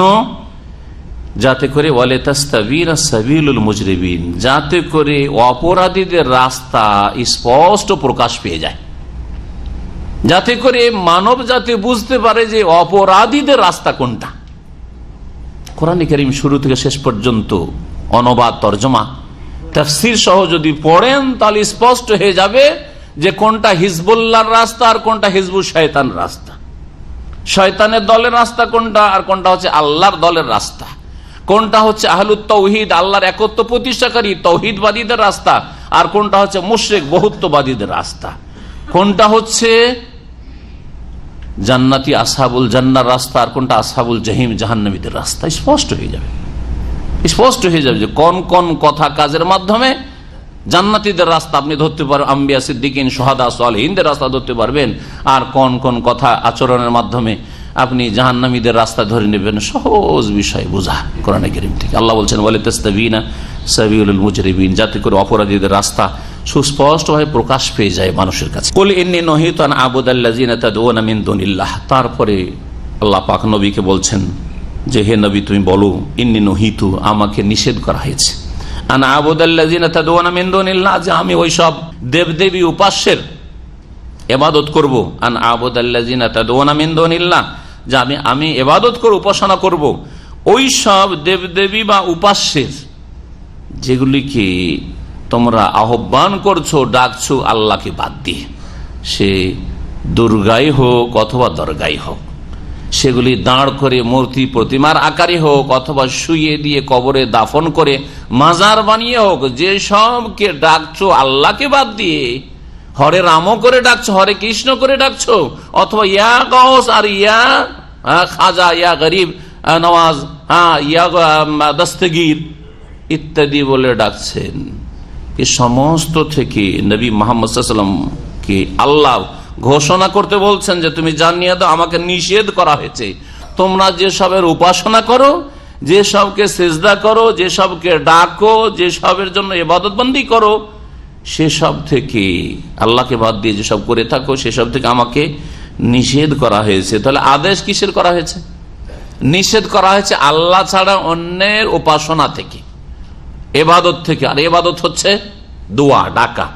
ইবাদত হচ্ছে কোরআনের ভাষায় ডাকা, তাদউনা, দোয়া বলে সমস্ত ইবাদত বন্দিকে উদ্দেশ্য করা হয়েছে। এই আয়াতগুলির মানে এই নয় যে শুধু আল্লাহ ছাড়া অন্যকে ডাকা শিরক, সিজদার মধ্যে শামিল নেই, হ্যাঁ, রুকু করা শামিল নেই, হ্যাঁ, এর মধ্যে কি মান্নত করা শামিল নেই। আল্লাহ ছাড়া অন্যের জন্য কেউ যদি মাজারের জন্য মান্নত করে, হ্যাঁ, দরগার জন্য যদি কেউ মান্নত করে, যদি জবাই করে, কোরবানি করে, জবাই আল্লাহর জন্য করলো আর মাজারে করলো, দুর্গাতে করলো, দরগাতে করলো, তো এই আয়াতের অন্তর্ভুক্ত নয়। তাহলে কোরআনের ভাষায় একটি শব্দ বলে দিয়ে, কারণ দুআ হুয়াল ইবাদত, দুআই হচ্ছে ইবাদত। দুআ বলতে এখানে সমস্ত ইবাদত, আল্লাহকে বাদ দিয়ে অন্যের যে তোমরা ইবাদত করছো, উপাসনা করছো, যত ইবাদতের প্রকরণ রয়েছে। এই জন্য 3টি মূলনীতি নামক কিতাবটি, এবং এই কিতাবের বিস্তারিত আলোচনা আমার বাংলায় এখনো প্রায় 23-24টা প্রায় হয়ে গেছে, 30টার কাছাকাছি হবে, শেষ হতে যাচ্ছে। ওতে আনওয়াউল ইবাদা, ইবাদতের প্রকরণ, অন্তরের ইবাদত যতগুলি আছে, কথার বাচনিক যতগুলি ইবাদত রয়েছে, কথার মাধ্যমে ইবাদত হয়, কাজের মাধ্যমে মাথা থেকে পা পর্যন্ত কাজ কর্মের মাধ্যমে যেসব ইবাদত বন্দেগী হয়, ধন সম্পদ দিয়ে যেসব ইবাদত বন্দেগী হয়, এ সমস্ত ইবাদত বন্দেগীকে শামিল এই আয়াত। কি যে নবী সাল্লাল্লাহু আলাইহি ওয়াসাল্লামকে আল্লাহ বলছেন যে বইলা দাও যে ইন্নী নহিতু, আমাকে বারণ করা হয়েছে, আল্লাহ নিষেধ করেছেন যে আমি কি করব, ওই সবের ইবাদত করব, উপাসনা করব, আল্লাযীনা তাদউনা মিন দুনিল্লাহ, যেগুলিকে আল্লাহকে বাদ দিয়ে যেগুলিকে আহ্বান করছো বা যেগুলিকে ডাকছো। এখানে দোয়া করা মানে উপাসনা করা। নিষেধ এটা হলো। আদেশ কি? আদেশের আয়াত একটি পড়েন দেখি কেউ। হ্যাঁ, আম্মা পারাতে রয়েছে, ওমা উমেরু ইল্লা লিয়াবুদুল্লাহ মুখলিসিনা লাহুদ্দিন। একমাত্র আদেশ করা হয়েছে, একমাত্র আদেশ করা হয়েছে। কি আদেশ করা হয়েছে? আমর মানে আদেশ, আর নাহি মানে হচ্ছে নিষেধ। নহি তো এখানে পেলেন, নিষেধ করা হয়েছে। তাহলে আদেশ কি হয়েছে? হ্যাঁ, দুটো নেগেটিভ লাগবে, পজিটিভ লাগবে। নিষেধ যেগুলি থেকে করা হয়েছে, এই দেবদেবীর পূজা, দুর্গা পূজা, মাজার পূজা, এইসব থেকে নিষেধ করা হয়েছে। আল্লাহ ছাড়া অন্যের সামনে ঝুঁকে যাওয়া, এই সব থেকে নিষেধ করা হয়েছে। তাহলে হুকুম কি, আদেশ কি? অমা উমেরু, মানব জাতিকে একমাত্র নির্দেশ দেওয়া হয়েছে, ইল্লা লিয়াবুদুল্লাহ মুখলিসিনা লাহুদ্দিন, যাতে করে তারা আল্লাহর ইবাদত করে, নিখুঁত নির্ভেজাল করে, লাহুদ্দিন, তার জন্য তাদের আনুগত্যকে, দ্বীনকে খালিস করে, দ্বীনের সমস্ত ইবাদত বন্দেগী একমাত্র নিখুঁত নির্ভেজাল আল্লাহর সামনে পেশ করবে, আর কারো সামনে কোন রকমের কিঞ্চিত পরিমাণ ইবাদত পেশ করবে না। এই হচ্ছে আল্লাহ পাকের নির্দেশ। আর নিষেধাজ্ঞা হচ্ছে আল্লাহ ছাড়া অন্যকে আহ্বান করা, অন্যের উপাসনা করা। কুল, হে নবী আরো বলে দাও, লা আত্তাবিউ আহওয়াআকুম, তোমাদের খেয়াল খুশির আমি অনুসরণ করি না, তোমাদের মনের চাহিদার অনুসরণ করি না। যা তোমরা চাইবে হ্যাঁ করো, এটাও ঠিক ওইটাও ঠিক। এই যে তরিকা একটা আছে আমাদের দেশে, আছে না এক শ্রেণীর লোকদের, দিনের মাসলা মাসাইলের ক্ষেত্রে ভাই কোনটা করবো, যে সব ঠিক, এইটাও ঠিক ওইটাও ঠিক, হ্যাঁ মিলাদ করাও ঠিক না করাও ঠিক, হ্যাঁ সব ঠিক না, সব ঠিকের তরিকাটা ঠিক না, একটা ঠিক। দিন এক, দিন হচ্ছে এক, সত্য দিন হচ্ছে এক, আল্লাহর মনোনীত দিন হচ্ছে একমাত্র ইসলাম, সেটা ঠিক, এটা ঠিক ওইটা ঠিক নয়। অনুসরণ করতে হবে কিসের? এখানে নিষেধাজ্ঞা, লা আত্তাবিউ আহওয়াআকুম, তোমাদের খেয়াল খুশি কুপ্রবৃত্তির অনুসরণ আমি করব না, এ কথা তুমি জানিয়ে দাও হে নবী। তাহলে মানুষের চাহিদার খেয়াল খুশি যেটা মনে লাগছে সেটাই করবেন, এটা করতে হবে না করতে হবে না? আপনার মনে যেটা লাগছে এটা করবেন না করবেন না? আপনার মনে যেটা লাগছে এটা করবেন না করবেন না? করবেন। এই যে করবেন বলছে, বুঝেন, করবেন না, এটা হাওয়া। মনে লাগলে, হ্যাঁ মনে ভালো লাগছে, তার সাথে শরীয়তে ভালো লেগেছে, তাহলে ঠিক আছে। কিন্তু শরীয়তে আছে না আছে ওটা দেখার বিষয় না, মনে ভালো লাগছে, করবেন না করবেন না, ওইটার নাম হাওয়া, ওইটার নাম হচ্ছে হাওয়া। মন যেদিকে ঝুঁকছে ওইদিকে ঝুঁকবেন না। কোন দিকে ঝুঁকবেন? কোনটার ইত্তেবা করবেন? ওহীর ইত্তেবা করবেন। ইত্তাবিউ মা উনজিলা ইলাইকুম মির রাব্বিকুম, রবের পক্ষ থেকে যা নাযিল হয়েছে তার অনুসরণ করতে হবে, তাকে ফলো করতে হবে, ওহীকে ফলো করতে হবে, কোরআনে কারীমের অনুসরণ করতে হবে, রাসূলের হাদিসের অনুসরণ করতে হবে, ওহীর অনুসরণ করতে হবে। জি, ইত্তাবি মা ইউহা ইলাইকা মির রাব্বিক, কোরআনে নাই? ইত্তাবি, হে নবী তুমি অনুসরণ করো কিসের? মা ইউহা ইলাইক, তোমার কাছে যা ওহী করা হচ্ছে, মির রাব্বিকা, তোমার রবের পক্ষ থেকে, শয়তানের ওহী নয়। যেগুলি আজকাল কিচ্ছা কাহিনীর ধর্ম আর পীরতন্ত্রের ধর্ম, এগুলো হচ্ছে শয়তানের ওহী। হ্যাঁ, ওয়া ইন্না শায়াতিন লা ইউহুনা ইলা আউলিয়াহিম, শয়তান ওহী করে, শয়তান ওহী না, মির রাব্বিকা, রবের পক্ষ থেকে যে ওহী হয়েছে, কোরআন সুন্নাহর ওহী, সেই ওহীর অনুসরণ করতে হবে। তাহলে এখন আমরা বুঝে নিলাম দুটি বিষয় এই ক্ষেত্রে, অনুসরণের ক্ষেত্রে, ইবাদতের ক্ষেত্রে আল্লাহ ছাড়া অন্যের ইবাদত উপাসনা নিষেধ করা হয়েছে, আদেশ করা হয়েছে একমাত্র আল্লাহর ইবাদতের। অনুসরণের ক্ষেত্রে, ইত্তেবা ফলো করার ক্ষেত্রে ওহীকে ফলো করতে বলা হয়েছে, নাযিলকৃত বিধানকে ফলো করতে বলা হয়েছে। আর মনের চাহিদা, হাওয়া, হ্যাঁ কুপ্রবৃত্তি, মনের চাহিদা, কামনা বাসনা অনুসরণ নিষেধ করা হয়েছে। আদেশ এবং নিষেধ, দিন হচ্ছে আদেশ নিষেধের নাম, আদেশ পালন করা, নিষেধাজ্ঞা মেনে চলা। আল্লাহ পাক তারপরে বলছেন নবী করিম সাল্লাল্লাহু আলাইহি সাল্লামের ভাষায়, নবী সাল্লাল্লাহু আলাইহি সাল্লামকে আল্লাহ বলছেন যে এইভাবে তিনি বলেন, কাদ দালালতু ইযান, আমি যদি তোমাদের খেয়াল খুশির অনুসরণ করি, তোমরা যা চাইবে সেটাই ঠিক, যা চাইবে সেটাই ঠিক, যেটা যাকে ভালো লাগছে করো, সবাই নিয়তটা ঠিক থাকলেই চলবে। আমাদের দেশে একটা কথা আছে, নিয়ত ভালো সব ভালো। আসলে ভালো নাকি? নিয়ত ভালো থাকতে হবে আর কাজটাও ভালো থাকতে হবে। কাজ কখন ভালো হবে? নবীর তরিকা হইলে ভালো হবে। নিয়ত ভালো যে আল্লাহকে রাজি করব। যতগুলি শিরিক বিদআত হচ্ছে, নিয়ত ভালো না খারাপ? নিয়ত ভালো, আমি নিয়তের আক্রমণ করব না। যারা কবর পূজা করছে তাদের নিয়ত ভালো, আল্লাহকে পাওয়ার জন্য, আল্লাহকে সরাসরি পাবো না, এই ওলির মাধ্যমে পাবো, নিয়তটা ভালো আল্লাহকে পাওয়ার উদ্দেশ্যে, কিন্তু তরিকা খারাপ। তরিকা হচ্ছে নবীর তরিকা নয়, নবীর দুশমনদের, কাফের মুশরিকদের তরিকা। কথা বুঝতে পেরেছেন? এই জন্য দুটো জিনিস জরুরি, শুধু নিয়ত ভালো থাকলে কাজ হবে না। কাম্মি মুরিদিল লিল খাইরি লা ইউসিবহু। এজন্য আব্দুল মাসউদ রাদিয়াল্লাহু তাআলা আনহু ওই ইরাকে গিয়ে যখন দেখেছেন, প্রথম বিদআত দেখেছেন সম্মিলিত জিকির করতে, হ্যাঁ তখন বলেছিলেন যে ওই লোকেরা বলেছিল, ওখানকার লোকেরা, যে তুমি এই কাজ কেন করছো? যখন আব্দুল মাসউদ বললেন, আবু মুসা আশআরী বললেন, বলছে যে ওয়াল্লাহি আবু আব্দুর মা আরাদনা ইল্লাল খাইর, হে আবু আব্দুর রহমান, আমাদের উদ্দেশ্য তো ভালো, নিয়তটা ভালো, মা আরাদনা ইল্লাল খাইর, ভালোই তো নিয়ত ছিল আমাদের, আপনি কেন খারাপ ভাবছেন এটাকে?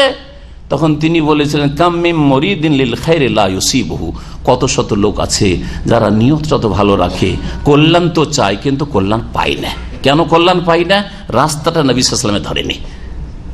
আপত্তি কোথায় আপনাদের? নবীর রাস্তা ধরতে বলছি যে আমাদের রাস্তা ধরেন, আরে কথা তো স্পষ্ট আমাদের, তাই না? নবীর রাস্তা ধরতে হবে। তার কলমা আপনিও পড়েছেন, আমি পড়েছি, যে কবরে সিজদা করছে সেও নবীর কলম লা ইলাহা ইল্লাল্লাহ মুহাম্মাদুর রাসূলুল্লাহ পড়েছে, আর আমিও পড়েছি, তাহলে এখানে ইখতিলাফ কিসের? আবার অন্য কারো তো রাস্তা ধরতে পারি না। আপনারা যেমন বড় বড় মুরব্বীদের রাস্তা, তরিকত ওয়ালাদের রাস্তা ধরতে বলছে, ওই রকম যদি আমাদের আর এক তরিকতের একটা রাস্তা ধরতে বলতাম, অবশ্যই আপনার বিরোধিতা করার অধিকার আছে, অবশ্যই আপনার ইখতিলাফ করার, দ্বিমত করার অধিকার আছে। কিন্তু মুহাম্মদ রাসূল রাস্তা ধরতে বলছি, নিয়ত সৎ হইতে হবে, তার সাথে রাসূলের তরিকা ধরতে হবে সাল্লাল্লাহু আলাইহি ওয়াসাল্লাম। নবী সাল্লাল্লাহু আলাইহি ওয়াসাল্লাম বলেন, কাদ দালালতু ইযান, আমি যদি তোমাদের খেয়াল খুশির অনুসরণ করি তাহলে কাদ দালালতু ইযান, তাহলে আমি পথভ্রষ্ট হয়ে যাব। নবীও পথভ্রষ্ট হয়ে যাবেন যদি মানুষের চাহিদা পূরণ করেন, আল্লাহর ওয়াহির অনুসরণ না করে, তাহলে নবীও গোমরাহ হয়ে যাবেন। এই কথা কোরআনে স্পষ্ট করা হচ্ছে। তাহলে আমি আপনি কে? আপনি কে? ওয়ামা আনা মিনাল মুহতাদিন, আর আমি হেদায়েত প্রাপ্ত ওদের অন্তর্ভুক্ত হইতে পারবো না। ওয়ামা আনা মিনাল মুহতাদিন, আমি যারা সৎ পথ প্রাপ্ত, হেদায়েত প্রাপ্ত, সঠিক পথ প্রাপ্ত, তাদের অন্তর্ভুক্ত হইতে পারবো না। কুল, হে নবী আরো জানিয়ে দাও, ইন্নী আলা বাইয়িনাতিম মির রব্বি, আমি আমার প্রতিপালকের পক্ষ থেকে সুস্পষ্ট দলিল প্রমাণের উপর প্রতিষ্ঠিত রয়েছি। আমি বিনা দলিলে কথা বলি না। তাহলে যারা বিনা দলিলে কথা বলে না তারা নবীর অনুসারী না যারা মুরব্বীদের দোহাই দেয় তারা নবীর অনুসারী? বলেন, আয়াতগুলিকে বোঝার চেষ্টা করেন। হ্যাঁ, বর্তমান যে আমাদের মুসলিমদের অবস্থা দেশে, হ্যাঁ, তার প্রেক্ষাপটে যে যারা বিনা দলিলে কথা বলে না তারা নবীর তরিকায়, না যারা বলে যে আরে বুজুর্গানের দিন রাজ এত বুঝেছেন, আপনি কি বুঝেন? হ্যাঁ, তা কারা নবীর তরিকায়? কারা নবীর তরিকায়?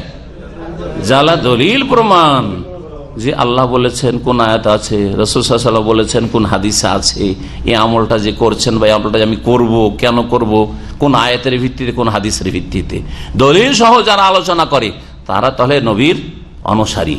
হে নবী, তুমি আরো জানিয়ে দাও, ইন্নী আলা বাইয়িনাতিম মির রব্বি, আমার প্রতিপালকের পক্ষ থেকে আমি সুস্পষ্ট দলিল প্রমাণের উপর প্রতিষ্ঠিত। নবীর তরিকা হচ্ছে দলিল ওয়ালা তরিকা, বিনা দলিলের তরিকা নয়। জি, দোহাই দেওয়া তরিকা নয় মুরব্বীদের। ওয়া কাযযাবতু, পক্ষান্তরে মক্কার মুশরিকদের তরিকা কি ছিল? ওয়াজাদনা আলাইহা আবানা কাযালিকা ইয়াফআলুন, বাপ দাদা পূর্বপুরুষকে এরকম করতে পেয়েছি, আমরাও করব। জি, ওয়াকাযযাবতুম বিহি, কিন্তু তোমরা সেই দলিল প্রমাণ এগুলিকে তোমরা মিথ্যা প্রতিপন্ন করছো, এগুলোকে মিথ্যা মনে করছো। মা ইনদি মা তাস্তাজিলুনা বিহি, তোমরা যে সব বিষয় সম্পর্কে বা যে বিষয় সম্পর্কে তাড়াহুড়া করছো সেটি আমার কাছে নেই। সেটা কি? আল্লাহর আযাব। মক্কার মুশরিকরা চ্যালেঞ্জ করতে বলছে, মুহাম্মদ তুমি তো বলছো খুব তুমি ঠিক পথে আছো, আর আমরাই নাকি জাহান্নামের পথে, আমরাই নাকি ভুল পথে, কখন নাকি আমাদের উপর আল্লাহর আযাব আসবে, কই তোমার আযাব নিয়ে আসো দেখি। এই যে চ্যালেঞ্জ করতো, আযাব চাইতো, আযাব নিয়ে তাড়াহুড়া করতো, নবী সাল্লাল্লাহু আলাইহি ওয়াসাল্লামকে আল্লাহ এটাও শিখিয়ে দিয়েছেন, বলে দাও তাদেরকে, মা ইনদি মা তাস্তাজিলুনা বিহি, যে বিষয় সম্পর্কে তোমরা তাড়াহুড়া লাগাচ্ছ আমার সাথে, সেটা আমার কাছে আসলে নেই। মানে আযাব পাঠানো, ধ্বংস করে দাও, এটা কার হাতে? আল্লাহ পাকের হাতে, আমার হাতে নেই। আমি হচ্ছে মুবাল্লিগ, আমি প্রচারক, আল্লাহর কথা তোমাদেরকে পৌঁছে দেওয়া হচ্ছে আমার ডিউটি। ইনিল হুকম ইল্লা লিল্লাহ, সমস্ত কর্তৃত্ব একমাত্র আল্লাহর জন্য। ইনিল হুকম ইল্লা লিল্লাহ, হুকুম কার? একমাত্র আল্লাহর। হুকুম কার চলবে? জমিন কার? আল্লাহর জমিনে হুকুম কার চলবে? আল্লাহ পাকের চলবে, কারো হুকুম চলবে। আদেশ নিষেধ, ইবাদত বন্দেগীর ক্ষেত্রেও, বিধি বিধানের ক্ষেত্রেও, আকীদার ক্ষেত্রেও, হালাল হারামের ক্ষেত্রেও, বৈধ অবৈধ করার ক্ষেত্রে লাইসেন্স দরকার। কার লাইসেন্স চলবে? আল্লাহ। আল্লাহ কি বেশ্যাখানার লাইসেন্স দিয়েছেন নাকি? মদের লাইসেন্স দিয়েছেন নাকি? তাহলে কোনো মুসলিম সরকারের জন্য দেওয়া জায়েজ? আল্লাহ কি মাজারের লাইসেন্স দিয়েছেন নাকি? হ্যাঁ, যে মাজার বানিয়ে পাকা করে সেজদা করো, লাইসেন্স আছে, অনুমতি আছে কোরআন হাদিসে? নেই। তাহলে ইনিল হুকমা ইল্লা লিল্লাহ, ফয়সালা একমাত্র আল্লাহ, হুকুম একমাত্র আল্লাহর চলবে, লাইসেন্স একমাত্র আল্লাহ যদি লাইসেন্স দিয়ে থাকেন লাইসেন্স দেন সরকার, আল্লাহ যদি লাইসেন্স না দিয়ে থাকেন লাইসেন্স দেওয়ার আপনার অধিকার নেই। আপনার আইন তৈরি করার কোনো অধিকার নেই আপনার, কোরআন এবং হাদিসকে উপেক্ষা করে। আল্লাহ পাক বলছেন যে ইয়াকুসুল হক, তিনি সত্য বর্ণনা করেন। কাসা ইয়াকুস মানে বর্ণনা করা, এখান থেকে কিসসা কাহিনী। হ্যাঁ, ইয়াকুসুল হক, আল্লাহ পাক রব্বুল আলামিন সত্যকে বর্ণনা করেন। ওয়া হুয়া খায়রুল ফাসিরিন, এবং তিনি সর্বোত্তম ফয়সালাকারী। কুল হে নবী আরো বলো, লাউ আন্না ইনদি মা তাস্তাজিলুনা বিহি, যে সম্পর্কে তোমরা তাড়াহুড়া করছো তা যদি আমার কাছে থাকতো, লাকুদিয়াল আমরু বাইনি ওয়া বাইনাকুম, তাহলে আমার মাঝে আর তোমাদের মাঝে চূড়ান্ত ফয়সালা হয়েই যেত। কি অর্থ? তোমরা যে চাইছো যে কই তোমার আযাব নিয়ে আসো দেখি, আযাব দিয়ে ধ্বংস করো দেখি, হে মক্কার মুশরিকেরা, যদি আমার ক্ষমতায় থাকতো আর তোমরা চাইছো তাহলে আমি কৃপণতা করতাম, দিয়েই দিতাম, ডোজ দিয়েই দিতাম, চাইছো তো ডোজ দিয়েই দিতাম, তাই না? কিন্তু আসলে তো আমার হাতে নেব, তো রবের হাতে। জি, আল্লাহ শিখিয়ে দিচ্ছেন এসব কথা। নবী সাল্লাল্লাহু নিজের পক্ষ থেকে এইসব কথা বলছে, সব কথা আল্লাহর পক্ষ থেকে। জি, বলছেন হে নবী তুমি তাদেরকে বলে দাও যে যদি আমার কাছে সেই আযাব হইতো, লাউ আন্না ইনদি মা তাস্তাজিলুন, যে বিষয় সম্পর্কে তোমরা যে আযাব সম্পর্কে তাড়াহুড়া করছো, লাকুদিয়াল আমরু বাইনি ওয়া বাইনাকুম, তাহলে আমার মাঝে আর তোমাদের মাঝে একটা চূড়ান্ত ফয়সালা হয়েই যেত। ওয়াল্লাহু আ'লামু বিয-যালিমিন, তবে আল্লাহ জালেমদের সম্পর্কে সম্যক জ্ঞানী, সর্বাধিক জ্ঞানী। ওয়া ইনদাহু মাফাতিহুল গায়ব, আর আল্লাহর নিকটেই একমাত্র গায়বের চাবিকাঠি রয়েছে। মাফাতিহ বা মাফাতিহ দুটোই হচ্ছে মিফতাহুনের বহুবচন। মিফতাহ মানে কি? চাবি। মাফাতিহ, মাফাতিহ এই হচ্ছে অনেক চাবি। আল্লাহ পাকের কাছে চাবি সমূহ রয়েছে। কিসের? অদৃশ্যের। গায়ব, গায়ব মানে অদৃশ্য, চোখের আড়ালে যা কিছু আছে, জ্ঞানের আড়ালে যা আছে, জ্ঞানের বাইরে যা আছে, এসব কিছু দেখা জানা, এসবের যে চাবি আছে এটা একমাত্র কার কাছে আছে? আল্লাহর কাছে। না রসুলের কাছে আছে? রসুলের কাছে। রসুল কি করে আলেমুল গায়ব হইলেন? বেরেলভিদের কাছে। হ্যাঁ, তারপরে সুফিদের কাছে, ওলি আউলিয়া আলেমুল গায়ব সব খবর রাখতে পারেন। হ্যাঁ, মুরিদানের অন্তর খবর বলতে পারেন যে কি নিয়তে আমার কাছে মুরিদ এসছে, হ্যাঁ, কি সমস্যা নিয়ে এসেছে। কোথায় পেলেন এগুলো? কোরআন বিরোধী নয়, আকীদা বিরোধী নয়, তাওহীদ বিরোধী না। আল্লাহ একমাত্র আলেমুল গায়ব। যদি বলেন আমার পীর ওলিও অদৃশ্যের খবর রাখে, কে কি উদ্দেশ্য রাখে, কে কেউ নিয়ত নিয়ে এসেছে, কে কোথায় কি অবস্থায় আছে, এটা আল্লাহ ছাড়া কেউ যদি জানে, এই কথা কেউ বিশ্বাস করে, তো আল্লাহ পাকের এলমে শরীক করলো না? করলো না? আল্লাহর এলমের এই গুণে যদি শরীক করে তাহলে সেই ব্যক্তি ছোট শিরক করলো না বড় শিরক করলো? বড় শিরক করলো। তো বড় শিরক মুশরিক হয় না? অবশ্যই চিন্তা করার বিষয় রয়েছে। এইরকম শিরক যদি থাকে তাহলে সমস্ত ইবাদত বন্দেগী ধ্বংস হয়ে যাবে, কোনো কিছু কাজে আসবে না। সুতরাং কোরআন কারীম শিখুন, পড়ুন এবং বুঝুন যে গায়েব একমাত্র আল্লাহ পাক রব্বুল আলামিন কাছে রয়েছে। অদৃশ্যের খবর যতক্ষণ পর্যন্ত আল্লাহ জানাননি কেউ জানে না। হ্যাঁ, যেই যেই বিষয়গুলিতে আল্লাহ জানিয়ে দিয়েছেন সেই বিষয়গুলি শুধু জানেন। কিছু গায়েব জানাকে আলেমুল গায়েব বলা হয় না। নবী করিম সাল্লাল্লাহু আলাইহি ওয়াসাল্লাম কে বহু গায়েব অদৃশ্যের কথা জানানো হয়েছে, না হয়নি? তাই বলে বলবেন যে নবী আলেমুল গায়েব? নবীকে আলেমুল গায়েব বলে তো অনেক অদৃশ্যের খবর আছে। আমরা কোরআন হাদিস পড়ে জেনেছি দাজ্জাল আসবে, ইমাম মেহেদী আসবেন, হ্যাঁ, ইয়াজুজ মাজুজ আসবে, দাব্বাতুল আরজ পৃথিবীতে একটা জন্তু আসবে, কথা বলবে মানুষের সাথে, আসবে। জানি না এগুলো ঘটেছে? হ্যাঁ, পশ্চিম দিক থেকে সূর্য উঠবে, কিয়ামত হবে, এগুলো গায়েব নয়? তাহলে কি আমরাও কি আলেমুল গায়েব? আমরা কোরআন হাদিস পড়ে জেনেছি, রাসূলুল্লাহ ওহীর মাধ্যমে জেনেছেন, যেটুকু জেনেছেন অতটুকু সম্পর্কে তিনি জানেন। কিন্তু গায়েব জানার মতো চাবি নিজের হাতে থাকা, যে গায়েবের ভান্ডার যে সময় যে কোনো সময় খুলে জেনে নেব যে কি আছে না আছে, এই ক্ষমতা একমাত্র কার কাছে? আল্লাহ পাকের কাছে। মাফাতুল গায়েব সম্পর্কে একটি হাদিস রয়েছে, যখন আয়াত আসলো তখন এই ক্ষেত্রে সে হাদিসে উল্লেখ করা জরুরি। সহিহ বুখারীতে রয়েছে মাফাতিহুল গায়বে কত? গায়েবের চাবি হচ্ছে কয়টি? 5টি। খামসুন লা ইয়ালামুহুন্না ইল্লাল্লাহ, আল্লাহ ছাড়া সেই 5টি বিষয় সম্পর্কে কেউ জানে না। তারপরে নবী করিম সাল্লাল্লাহু আলাইহি ওয়াসাল্লাম একটি আয়াত তেলাওয়াত করেছিলেন। সেই আয়াতটি কি ছিল? সূরা লোকমানের শেষ আয়াত, ইন্নাল্লাহা ইনদাহু ইলমুস সাআতি ওয়া ইউনাজ্জিলুল গায়সা ওয়া ইয়ালামু মা ফিল আরহাম ওয়া মা তাদরি নাফসুন মাযা তাকসিবু গাদান ওয়া মা তাদরি নাফসুন বিআইয়ি আরদিন তামুত। ইন্নাল্লাহা ইনদাহু ইলমুস সাআ, আল্লাহর কাছে কিয়ামতের জ্ঞান আছে, কখন হবে, কোন সালে হবে, হ্যাঁ, কতদিন পর, আর কতদিন বাকি আছে কেউ জানে না। ইলমুস সাআ ওয়া ইউনাজ্জিলুল গায়স, বৃষ্টি কখন হবে, কত পরিমাণ হবে, কোন এলাকায় হবে, একমাত্র আল্লাহ জানেন। তো আজকাল যে যারা আবহাওয়া দফতরের লোকেরা যারা বলছে যে বৃষ্টি হইতে পারে, ঝড় হইতে পারে, বৃষ্টি খুব বেশি হবে, তাহলে তো যে গায়েব জেনে নিল, তাহলে কোরআন মিথ্যা নাকি? হ্যাঁ, এখন বলুক তো যে আগামী বছর পর্যন্ত, হ্যাঁ, আর বিনা কোনো যন্ত্র ব্যবহার করে, যন্ত্র ব্যবহার করতে হবে না, আর এখন থেকে বলুক যে আগামী বছরটা বৃষ্টির বছর, আর এই দেশে এত এত পরিমাণ বৃষ্টি হবে, বলতে পারবে? যন্ত্র দিয়ে, যন্ত্রের সাহায্যে বৃষ্টি হওয়ার 2-4 দিন আগে বা 3 দিন আগে দেখছে বৃষ্টির অবস্থাটা, আকাশের অবস্থাটা দেখে, মেঘের অবস্থাটা দেখে, এবং মেঘটা কোন অবস্থায় আছে, বাতাসটা কোন দিকে যাচ্ছে ইত্যাদি সব জেনে যন্ত্র ব্যবহার করে বলে দেওয়া, তাহলে এটা আর গায়েব থাকলো, দৃশ্য হয়ে গেল। আমার কাছে অদৃশ্য, আমি দেখতে পাই না, আমার কাছে যন্ত্র নেই সেই জন্য, কিন্তু তার কাছে যন্ত্র থাকার কারণে সেখানকার পরীক্ষা নিরীক্ষা করে বলতে পারছে, সেটা গায়েব নয়, সেটা শাহাদা হয়ে গেল। গায়েবের বিপরীত হচ্ছে শাহাদা। আল্লাহ হচ্ছে আলেমুল গায়ব ওয়াশ শাহাদা, আল্লাহ দৃশ্য অদৃশ্য সবকিছুর খবর রাখেন। 2 নম্বর কি হলো? ইউনাজুল গায়স, কখন কতটা বৃষ্টি হবে। ওয়া ইয়ালামু মা ফিল আরহাম, 3 নম্বর হচ্ছে মাতৃগর্ভে কি আছে।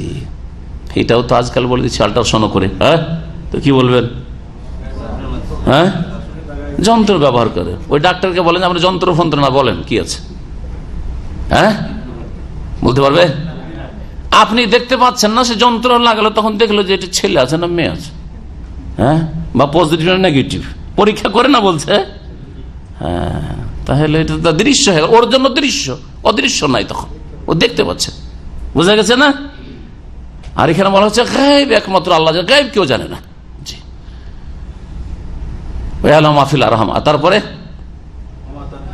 ওমা তাদরি নাফসুন মাজা তাকসিব গাদান, আর কোন ব্যক্তি জানে না যে আগামীকালকে কি করবে।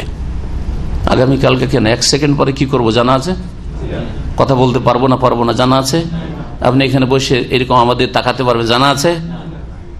না ছাড় খেয়ে পড়ে যাবেন, কিছুই জানা নেই। আমাদের সামনে হয়েছে কয়েক বছর আগে পুরনো সেন্টার, ইসলামিক সেন্টার, হ্যাঁ, বসে আলোচনা শুনে, এই জুমার দিনে জুমা বাড়ি ছিল, আর 15-20 মিনিট আমার আলোচনা হয়েছে, আর আছাড় খেয়ে একটা লোক পড়ে গেল, বসে থাকতে পড়ে গেল, উঠিয়ে নিয়ে ভাবছি যে অসুস্থ হয়েছে, নিয়ে যান ওকে বলে আলোচনা শুরু করে দিলাম। 10 মিনিট পরে আমাকে এসে কানে কানে খবর যে লোকটি মারা গেছে, নিচে সিঁড়িতে নিয়ে গিয়ে অ্যাম্বুলেন্স এসে লোকেরা মৃত ঘোষণা করেছে। সুবহানাল্লাহ, চোখের সামনে ঘটনা। মাজা তাকসিব গাদান, আগামীকালকে বাদ দেন, একটু পরে কি হবে তাও জানার নেই। আগামীকাল বলতে আগামীকাল বোঝানো হয়নি, বলা হয়েছে যে আগামী সময়গুলিতে, যে সময়টা সামনে আসছে এতে কি হবে এটা জানা নেই। গাদান মানে শুধু কাল হয় না, গাদান মানে যেটা সামনের দিকে আসছে, ভবিষ্যতে কি হবে, ভবিষ্যৎ সম্পর্কে কেউ জানে না। ওমা তাদরি নাফসুন বিআইয়ি আরদিন তামুত, 5 নম্বর হচ্ছে কোন ব্যক্তি জানে না যে কোন জমিনে মৃত্যু হবে। সারা জীবন দেশে থাকলেন, আর মতের সময় হঠাৎ করে চিকিৎসার জন্য আমেরিকা নিয়ে চলে গেল, হয় না? ভাবতেও পারেননি যে আমার দেশের বাইরে কখনো মত, ভাবতে পারেননি ছেলে মেয়ে স্ত্রী কেউ আমাকে মতের সময় দেখতে পাবে না, একটু এক নজর দেখতে পাবো না, কল্পনা করেননি আপনি। জি হ্যাঁ, এগুলি হচ্ছে গায়েব, আল্লাহ ছাড়া কেউ জানে না। কেউ যদি বলে যে গৌস কুতুব জানে, হ্যাঁ, বড় পীর আব্দুল কাদের জিলানী জানে, কেউ যদি বলে যে রাসূলুল্লাহ সাল্লাল্লাহু আলাইহি ওয়াসাল্লাম জানেন, কেউ যদি বলে যে খাজা বাবা জানেন, শাহজালাল জানেন, তাহলে সে আল্লাহর সাথে শিরক করলো না করলো না? বড় শিরক করে ফেললো, ইসলাম থেকে বেরিয়ে গেল। ওয়াইনদাহু মাফাতিহুল গায়বি লা ইয়ালামুহা ইল্লা হুয়া, তার কাছে আল্লাহর নিকটেই গায়বের চাবিকাঠি রয়েছে, লা ইয়ালামুহা ইল্লা হুয়া, তিনি ছাড়া আর কেউ জানে না। ওয়া ইয়ালামু মা ফিল বাররি ওয়াল বাহরি, এবং আল্লাহ জানেন একমাত্র মা ফিল বাররি ওয়াল বাহরি, স্থলে আর জলে কি আছে। আল বার স্থল, আর বাহার সাগরকে বলা হয়। তো সাগর বলে এখানে, হ্যাঁ, পানীয় এলাকাকে বোঝানো, যেখানে পানি আছে, পানির ভিতরে কি আছে, পানির তলায় কি আছে, আর স্থলে কি আছে, ভূপৃষ্ঠে কি আছে, আর ভূগর্ভে কি আছে, সবকিছুই আল্লাহ পাক রব্বুল আলামিন জানেন, কোন ব্যক্তি জানেন না। আমি আপনি কতটা জানি চোখের সামনে অনেক কিছু খুঁজে পাই না, চোখের সামনে পড়ে আছে, আপনি দেখতে পাচ্ছেন, আমার খেয়াল হয়নি, দেখতে পাচ্ছেন, এরকম আছে। সুবহানাল্লাহ, কত কমজোর, তারপর অহংকারের শেষ নেই। ওমা তাসকুতু মিন ওয়ারাকাতিন ইল্লা ইয়ালামুহা, আর এমন কোন গাছের পাতা ঝরে পড়ে না যে সম্পর্কে আল্লাহ জানেন না। যে কোনো গাছের পাতা ঝরে পড়ে গাছ থেকে, তা আল্লাহ জানেন। ইল্লা ইয়ালামুহা, আল্লাহ জানেন, আমরা জানি না। ওয়ালা হাব্বাতিন ফি যুলুমাতিল আরদ, আর এমন কোন শস্য কোনা নেই, শস্য দানা, হাব্বা, হাব্বাতুন মানে কি, দানা, একটা দানাকে হাব্বা বলা হয়। ফি যুলুমাতিল আরদ, মাটির অন্ধকারে, জমিনের অন্ধকারে। জি, ভূগর্ভে মাটির পেটে একটা দানা কখন পড়ে থেকে গেছিল, যে কোনো ভাবে একটা দানা পড়ে থেকে গেছে, বৃষ্টি হয়েছে, গজিয়ে উঠেছে, তখন আরে এখানে করে আম গাছ আর এখানে খেজুর গাছ, খবরই না যে খেজুর আঁটি বা ওর চাইতে ছোট ছোট কত ক্ষুদ্র ক্ষুদ্র শস্য দানা রয়েছে। ওয়ালা রতবিন, আর কোন রসযুক্ত বস্তু নেই। ওয়ালা ইয়াবেসিন, আর কোন শুষ্ক বস্তু নেই এমন পৃথিবীতে। হয় রসযুক্ত জিনিস আর না হলে শুষ্ক জিনিস রয়েছে পৃথিবীতে। ইল্লা ফি কিতাবে মুবিন, সমস্ত কিছু সুস্পষ্ট কিতাবে রয়েছে, অর্থাৎ আল্লাহ পাকের লৌহে মাহফুজ সুরক্ষিত ফলকে লিপিবদ্ধ রয়েছে সব কিছু। মানুষের শুধু তকদির লেখা নেই, আর মানুষের বায়োডাটা লেখা নেই, জীবনী লেখা নেই, বরং সমস্ত সৃষ্টি সম্পর্কে আল্লাহ পাক রব্বুল আলামিন যা কিছু সৃষ্টি করেছেন সবকিছুই কোথায় রয়েছে? ফি কিতাবে মুবিন, সুস্পষ্ট কিতাব লৌহে মাহফুজে। ওয়া হুয়াল্লাযী ইয়াতাওয়াফাকুম বিল-লাইল, আল্লাহ সেই সত্তা, আল্লাহ পাক রব্বুল আলামিনের কিছু রুবুবিয়তের কথা বলছেন। মাশাআল্লাহ, জি, প্রতিযোগিতা ধরেছেন নেকির কাজে, তাই না? কম্পিটিশন। কিছু নতুন ভাইরা হয়তো আছেন না, পুরাতন, একটু চেহারাটা দেখিয়ে দিবেন আমাকে। পুরাতন হলে চেহারাটা দেখিয়ে দিবেন, নতুন লোকদেরকে লজ্জিত করতে চাই না, বাস শেরু আকৃষ্ট করার জন্য। ওদের 7 খুন মাপ, নতুনদের মেলা কিছু মাফ, কিন্তু পুরাতন হলে একটু চেহারাটা একটু ইশারা করে দিবেন, ওর টেলিফোন বাজছে, বোঝা গেছে না? জি হ্যাঁ, যাতে করে লোকজনের সামনে একটু আগামীর জন্য একটু শিক্ষা নেই। ওয়া হুয়াল্লাযী ইয়াতাওয়াফাকুম বিল-লাইল, আল্লাহ সেই সত্তা যিনি আত্মাগুলি তোমাদের গ্রহণ করেন বিল-লাইলে, রাতে। অধিকাংশ মানুষ রাতে ঘুমায়, এই জন্য বলা হয়েছে, উদ্দেশ্য হচ্ছে নিদ্রার সময়। এখানে নিদ্রার সময়ও আল্লাহ কি করেন? আত্মাগুলি কবজ করে নেন, গ্রহণ করেন। এর ধরনটা আল্লাহ ভালো জানেন। জি হ্যাঁ, আর সায়েন্সে যতটুকু বলছে, এই সময় আত্মাগুলি আল্লাহ গ্রহণ করেন। আর যখন মানুষের মত হয় তখনও আল্লাহ পাক ওয়াফাত দান করেন, মানে আত্মাগুলি কবজ করেন, কিন্তু দুটো ভিন্ন। নিদ্রার সাদৃশ্যতা রয়েছে মৃত্যুর সাথে। জি, মৃত্যুর সাথে। ওয়ায়ালামু মা জারাহতু বিন-নাহার, এবং যা কিছু তোমরা কর্ম করো দিনে তা আল্লাহ জানেন। দিনটা যেহেতু কর্ম করার জন্য, সেজন্য দিন বলা হয়েছে, না হলে রাতেও কেউ যদি কর্ম করে তো তাও জানেন। চোর ডাকাত, অথবা আজকাল অধিকাংশ লোকের ডিউটি তো রাতে, হ্যাঁ, ডিউটি রাতে করে। রমজান মাসের ডিউটি সব রাতে, আর দিনে হচ্ছে ঘুমানো, সারাদিন ঘুমাও রোজা রেখে। না ঘুমাইলে কেমনি রোজা রাখা যায়, তাই না? জি হ্যাঁ, এই হচ্ছে আজকাল মুসলিমদের আরব দেশগুলিতে, প্রবাসী হোক অথবা স্থানীয় হোক, সারাদিন ঘুমা।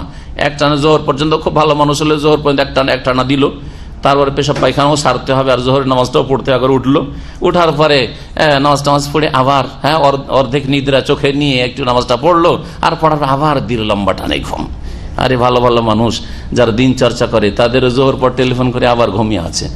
কি ব্যাপার, সকালে ঘুমাননি? সকালে ঘুমিয়েছি, আবার জোহর পর একটু ঘুমাই। এবারের খবর বলছি, জোহর পর ঘুমাইতে, জোহর পর আসর পর্যন্ত ঘুম চললো। আসর পর যদি ডিউটি না থাকে আবার ঘুম দিয়েছে, কারণ আরো খিদে লেগেছে, এখন না ঘুমাইলে তো থামা যায় না। হ্যাঁ, থামা যায় না, সারাদিন ঘুম ঘুম। রাসূলুল্লাহ সাল্লাল্লাহু আলাইহি ওয়াসাল্লাম যদি এরকম ঘুমাইতেন তো বদরও হইতো না, আর মক্কা বিজয় হইতো না আজ পর্যন্ত।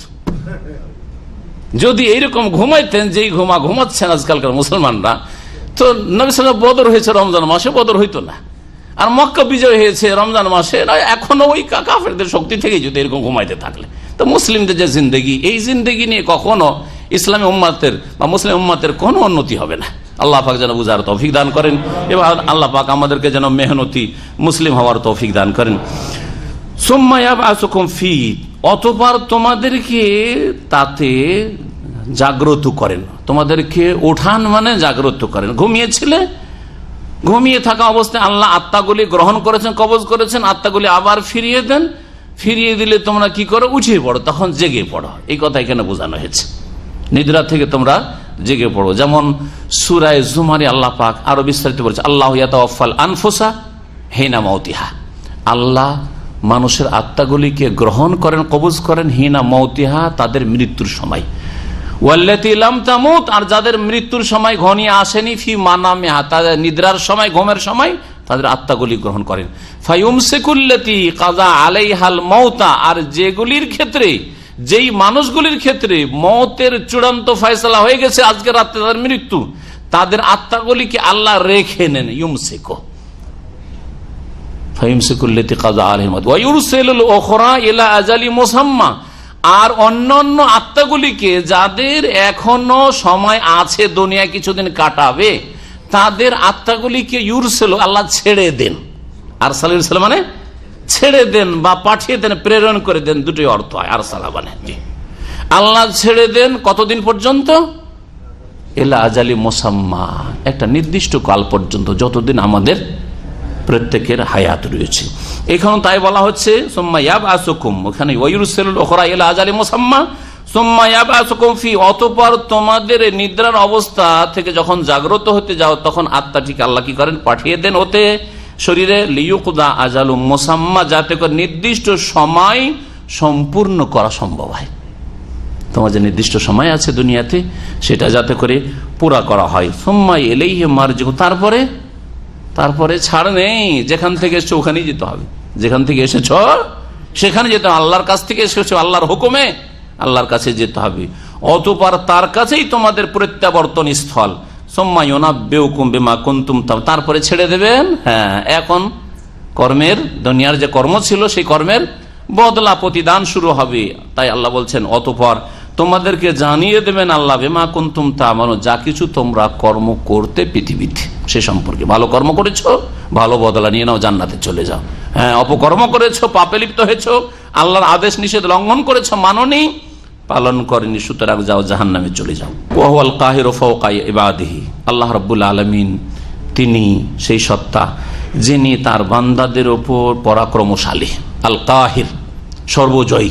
জি, আল কাহার, জি, সবকিছুর উপর জয়ী হওয়া। ওয়া ইউরসিলু আলাইকুম হাফাজা, আল্লাহ পাকের 99টি নামের একটি নাম হচ্ছে আল কাহির। ওয়া হুয়াল কাহিরু ফাওকা ইবাদিহি, সে আল্লাহ মহাপরাক্রান্ত ফাওকা ইবাদিহি, তার বান্দাদের উপর। ওয়া ইউরসিল, বান্দা মানে শুধু নেক বান্দা নয়, আমাদের ভাষায়, আমরা কোরআন এবং হাদিসের ভাষা একটি, আর একটা হচ্ছে আমাদের সচরাচর যে ব্যবহৃত ভাষা। আল্লাহর বান্দা কাকে বলি আমরা মুসলিম সমাজে? মুসলিমদেরকে, তাই না? হ্যাঁ, কিন্তু আল্লাহর বান্দা সকল মানুষ। কাফের আল্লাহর দুশমন আল্লাহর বান্দা, বন্দেগী করেন না, যেই ক্ষেত্রে তার স্বাধীনতা চলে, ক্ষমতা চলে, সেই ক্ষেত্রে বন্দেগী করেন না।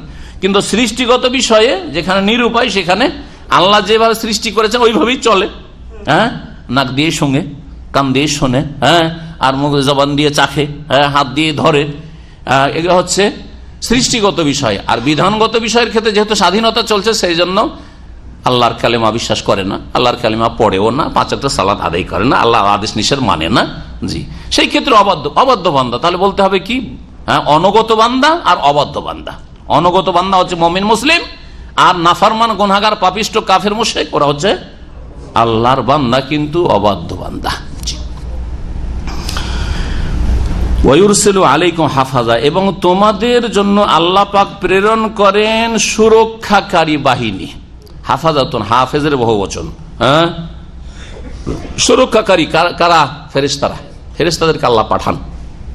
এই আয়াতের তাফসিরে আম্মা পারার ওই আয়াতগুলি বলতে পারেন, ওয়া ইন্না আলাইকুম লাহাফিজিন কিরামান কাতিবিনা ইয়ালামুনা মা তাফআলুন। ওখানেও বহুবচন বলা হয়েছে হাফেজিন, জামা সালেম দিয়ে, এখানে হাফাজা বলা হয়েছে। ওয়া ইন্না আলাইকুম লাহাফিজিন, নিঃসন্দেহে তোমাদের সুরক্ষাকারী ফেরেশতা রয়েছে তোমাদের উপর নিযুক্ত। কিরামান কাতিবিন, যারা কিরাম, কারিমের বহুবচন, সম্মানিত। হ্যাঁ, আর কাতিবিন, যারা লেখক বৃন্দ লিখতে থাকেন। আমাদের দেশের মানুষরা সাধারণত ছোট কাল থেকে শুনতাম যে দুটা ফেরেশতা এদিকে এদিকে বসে আছে, একটার নাম কিরাম আর একটার নাম কাতিবিন। আর এই অজ্ঞতার কারণে ছেলে মেয়েদের নাম রাখে বহুবচন দিয়ে। হ্যাঁ, বহুবচন আমাদের দেশের নাম রাখা, একটা ছেলের নাম রেখেছে কি?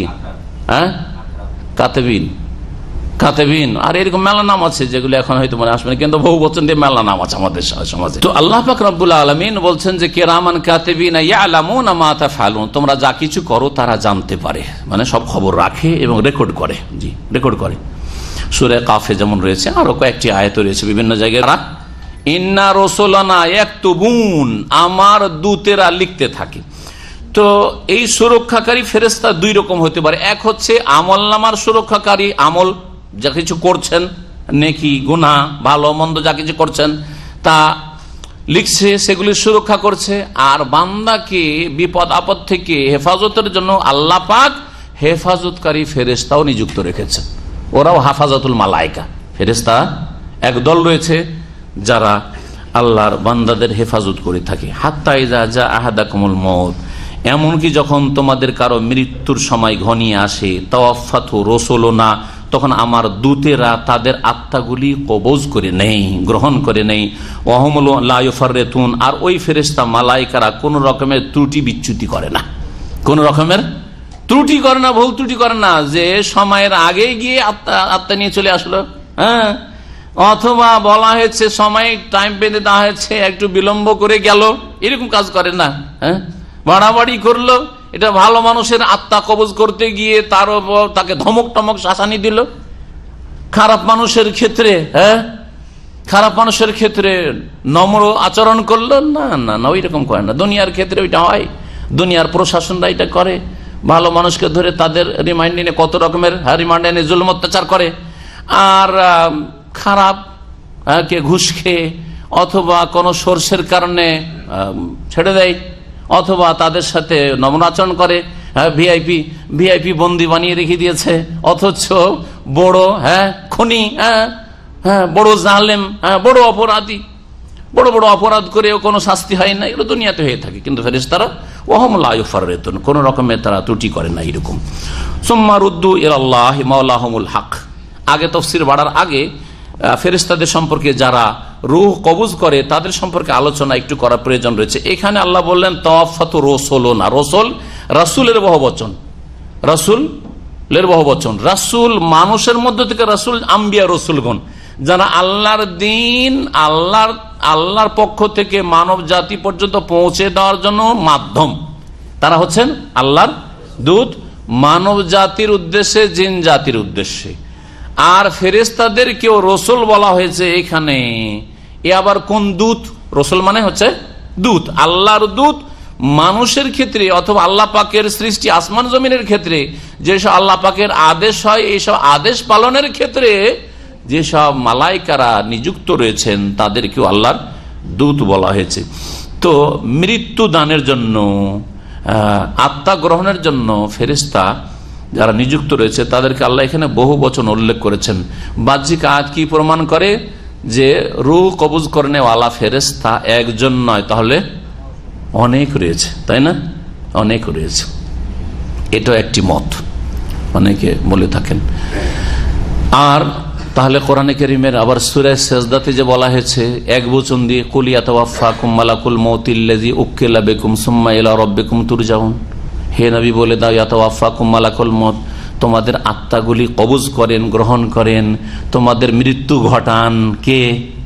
মালাকুল মউত, মউতের দায়িত্বে নিযুক্ত, মৃত্যু দানের দায়িত্বে নিযুক্ত ফেরেশতা মালাক, এক বচন ব্যবহার বলা হয়েছে। আল্লাযী উক্কিলা বিকুম, যাকে তোমাদের উপর নিযুক্ত করা হয়েছে, সুম্মা ইলা রাব্বিকুম তুরজাউন, তারপর তোমাদেরকে রবের কাছে ফিরে আসতে হবে, এক বচন বলা হয়েছে।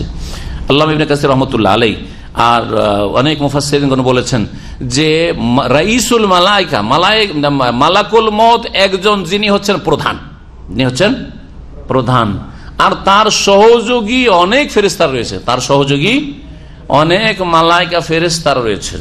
সহযোগী ফেরেশতারা চারিদিক ঘিরে বসে যান। যেমন মুসনাদ আহমদের হাদিস দ্বারা এই আয়াতগুলি তাফসীর করা যেতে পারে যে দূর দূর পর্যন্ত ফেরেশতারা বসে যায়, ফেরেশতারা বসে যায়। ভালো মানুষ হলে ভালো রূপ চেহারা নিয়ে আর সুসংবাদ দিতে থাকে, আর খারাপ মানুষ অসৎ লোক পাপিষ্ট হইলে এবার বিকট চেহারা নিয়ে আর ধমক শাসানি দিতে থাকে, আর খুব শক্ত ভাষায় বলতে থাকে, বেরিয়ে আসো খবিস আত্মা, এসব বলতে থাকে আইয়াতুহান নাফসুল খাবিসা উখরুজি ইলা গাযাবিল্লাহ ওয়া সাখাতিহি, এইভাবে ধমক দিতে থাকে। চারিদিকে অনেক ফেরেশতারা বসে থাকে, এরা হচ্ছে সহযোগী ফেরেশতা।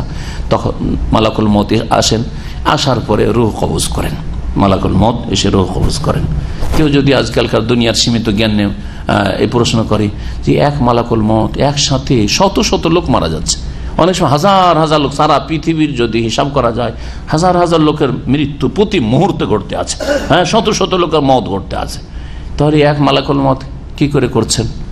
এটা আমি মালাকুল মউতকে আমরা হয়তো আমাদের মতোই মানুষের মতো শক্তি হলাম মনে করে, আল্লাহর সৃষ্টি মনে করছি, সেই জন্য এটা হয়তো।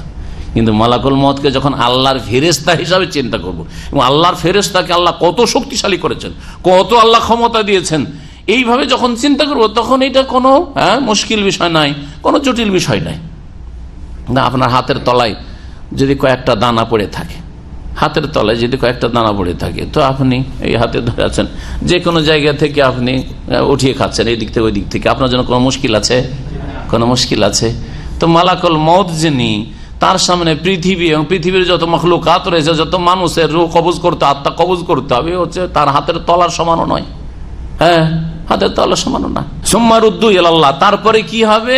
আত্মাগুলি গ্রহণ করলেন ফেরেশতারা, অতঃপর রুদ্দু ইলাল্লাহ, তাদেরকে প্রত্যাবর্তিত করা হবে, ফিরিয়ে নিয়ে আসা হবে আল্লাহর দিকে।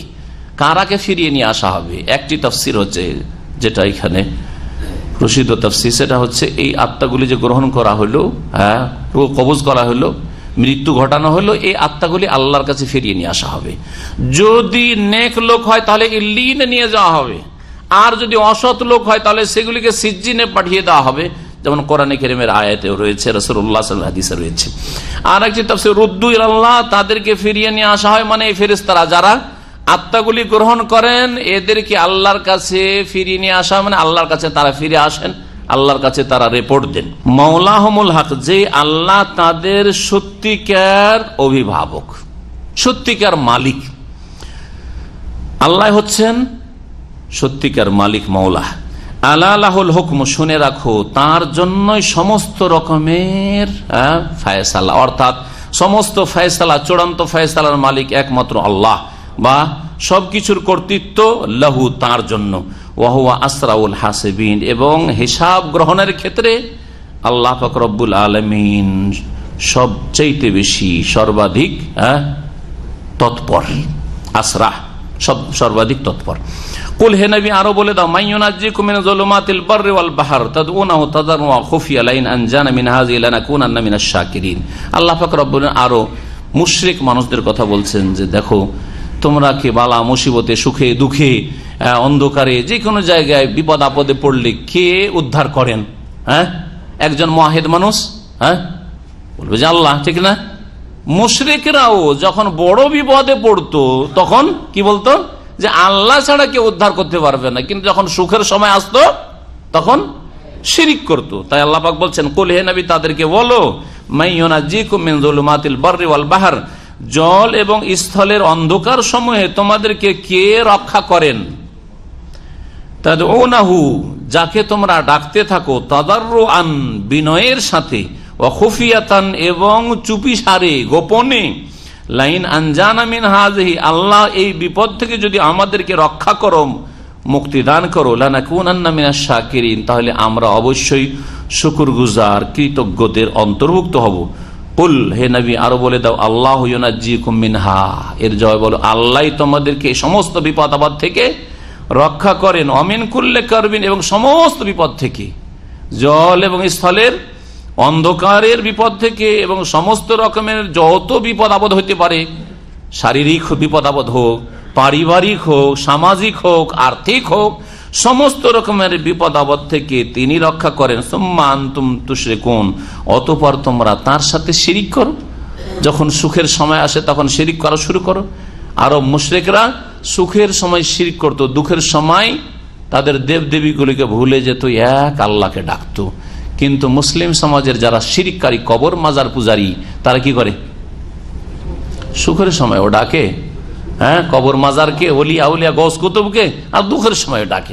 বরং যত দুঃখ বাড়ে তত বেশি আল্লাহকে বাদ দিয়ে কবর মাজারে ধর্ণা দিতে যায়। প্রথম দিকে যখন অসুখ বিসুখ হয়, বালা মুসিবত হয়, বিয়ে শাদী করলো, তখন আল্লাহর কাছে একটু রব্বে হাবলি মিনাস সলিহিন পড়লো। মুশরিকরাও কোরআনী দোয়া করে না? এইরকম শিরকারীরাও কোরআনী দোয়া করে। এই দোয়াগুলি করে 2, 4, 5 বছর, 7 বছর, 10 বছর, এজারে ছেলে মেয়ে হচ্ছে না রে, বালা মুসিবত ধরে, রোগ ভালো হয় না, তখন কি করে? চল, মানুষ শয়তান, জিন শয়তান, মানুষ শয়তানে কুপরামর্শ দেয়, আর জিন শয়তানে ওয়াসওয়াসা, কুমন্ত্রণা দেয়, দিয়ে তখন যত বিপদ ঘনিয়ে আসে, যত বাড়ে, তত গিয়ে আল্লাহ ছাড়া অন্যের কাছে আশ্রয় চাই। যে এই ওলি গোস কুতুব, শাহজালালে গেলেই ছেলে পাবো, খাজা বাবার কাছে, আজমির শরীফে গেলেই ছেলে পাবো, হয়তো রোগ ভালো হবে, ইত্যাদি ইত্যাদি। এইরকম হচ্ছে অবস্থা। এই জন্য এই দিক থেকে আরব মুশরিকরা 1400 বছর আগে যাদের জন্য কোরআন নাজিল করা হয়েছে সরাসরি, তাদের চাইতে নিকৃষ্ট শিরক হচ্ছে, আর তাদের চাইতে নিকৃষ্ট মুশরিক হচ্ছে বর্তমান যুগের মুশরিকরা, যারা আল্লাহর সাথে শরিক করে থাকে, সুখে দুঃখে শোকে সব সময় শিরিক করে। আল্লাহ পাক তারপরে বলছেন কুল হুয়াল কাদির, হে নবী আরো জানিয়ে দাও তিনি হচ্ছেন সর্বশক্তিমান, তিনি হচ্ছেন সক্ষম। আল কাদির, আল্লাহর একটি নাম হচ্ছে আল কাদির। আলা এই কাজের ওপর আইয়াব আসা আলাইকুম আযাবান মিন ফাওকিকুম, যে তোমাদের ওপর আযাব প্রেরণ করবেন, আযাব নাজিল করবেন তোমাদের ওপর থেকে। আও মিন তাহতি আরজুলিকুম, অথবা তোমাদের পায়ের নিচে থেকে, তোমাদের পদতল থেকে। আও ইয়ালবিসাকুম শিয়াআন, অথবা তোমাদেরকে বিভিন্ন দলে বিভক্ত করে দেবেন। ওয়ায়ুযিকা বাযাকুম বাসা বাযিন, এবং তোমাদের এককে বা এক দলকে আর এক দলের নিপীড়নের আস্বাদন গ্রহণ করাবেন। আল্লাহ পাকের 3 রকমের আযাবের কথা এখানে উল্লেখ করা হয়েছে।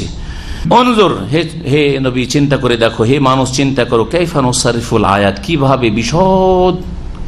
বিশদ ভাবে আমি আয়াত সমূহ বর্ণনা করি, লাআল্লাহুম ইয়াফকাহুন, যাতে করে তারা বুঝে, উপলব্ধি করে। 3 রকমের আযাবের কথা। প্রথম আযাব কি ছিল? যে আল্লাহ রাব্বুল আলামিন সক্ষম আমাদের ওপর থেকে আযাব পাঠাতে। ওপর থেকে কি আযাব আসে? ওপর থেকে কি আযাব আসে বলেন? হ্যাঁ, অধিক বৃষ্টি, বৃষ্টির রহমত না হয়ে আযাবের বৃষ্টি হতে পারে। হ্যাঁ, আবার পাথর বর্ষণ, পাথর দিয়েও অনেক জাতিকে আল্লাহ ধ্বংস করেছেন। আর হ্যাঁ, ঝড় তুফান, আর বজ্রপাত, হ্যাঁ হ্যাঁ, অতি খরা। হ্যাঁ, খরা উপর থেকে আসে না নিচে থেকে আসে? উপর থেকে। আচ্ছা চলেন তাহলে চললো। হ্যাঁ,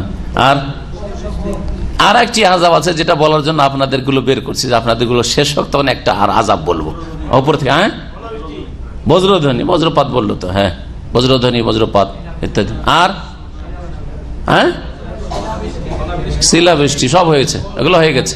আসমানি দুর্যোগ এগুলো হয়ে গেছে, সব আসমানি দুর্যোগ যেগুলো হয়ে থাকে। জি, মানুষের পক্ষ থেকে ওপর থেকে আযাব আসে। জালেম শাসক, জি, জালেম শাসকের আযাবটা কোন দিক থেকে আসে? নিচের দিক থেকে, ওপর দিক থেকে। এটা মিন ফাওকিকুম, এটা জি, এটা ভালো করে মনে রাখবেন। মুফাসসিরিনগণ উল্লেখ করেছেন জালেম শাসক চাপিয়ে দেওয়া, অথবা জালেম সমাজপতি, জালেম চেয়ারম্যান, জালেম নেতা। হ্যাঁ, এইরকম যারা প্রভাবশালী জালেম সমাজের, যে কোনো রকম হোক না কেন, যাদের হাতে প্রশাসন আছে কিন্তু জালেম, অথবা সমাজের তাদের ক্ষমতা আছে, সামাজিক বিচার করে জুলুম অত্যাচার করছে না, হ্যাঁ, এর ওপর থেকে আযাব, এগুলো ওপর থেকে আযাব। এইগুলিকে মনে করবেন না যে এগুলো শুধু ওদেরই দোষ, ওই নেতাগুলির দোষ, হ্যাঁ, ওই সমাজপতির দোষ, ওই হচ্ছে জালেম।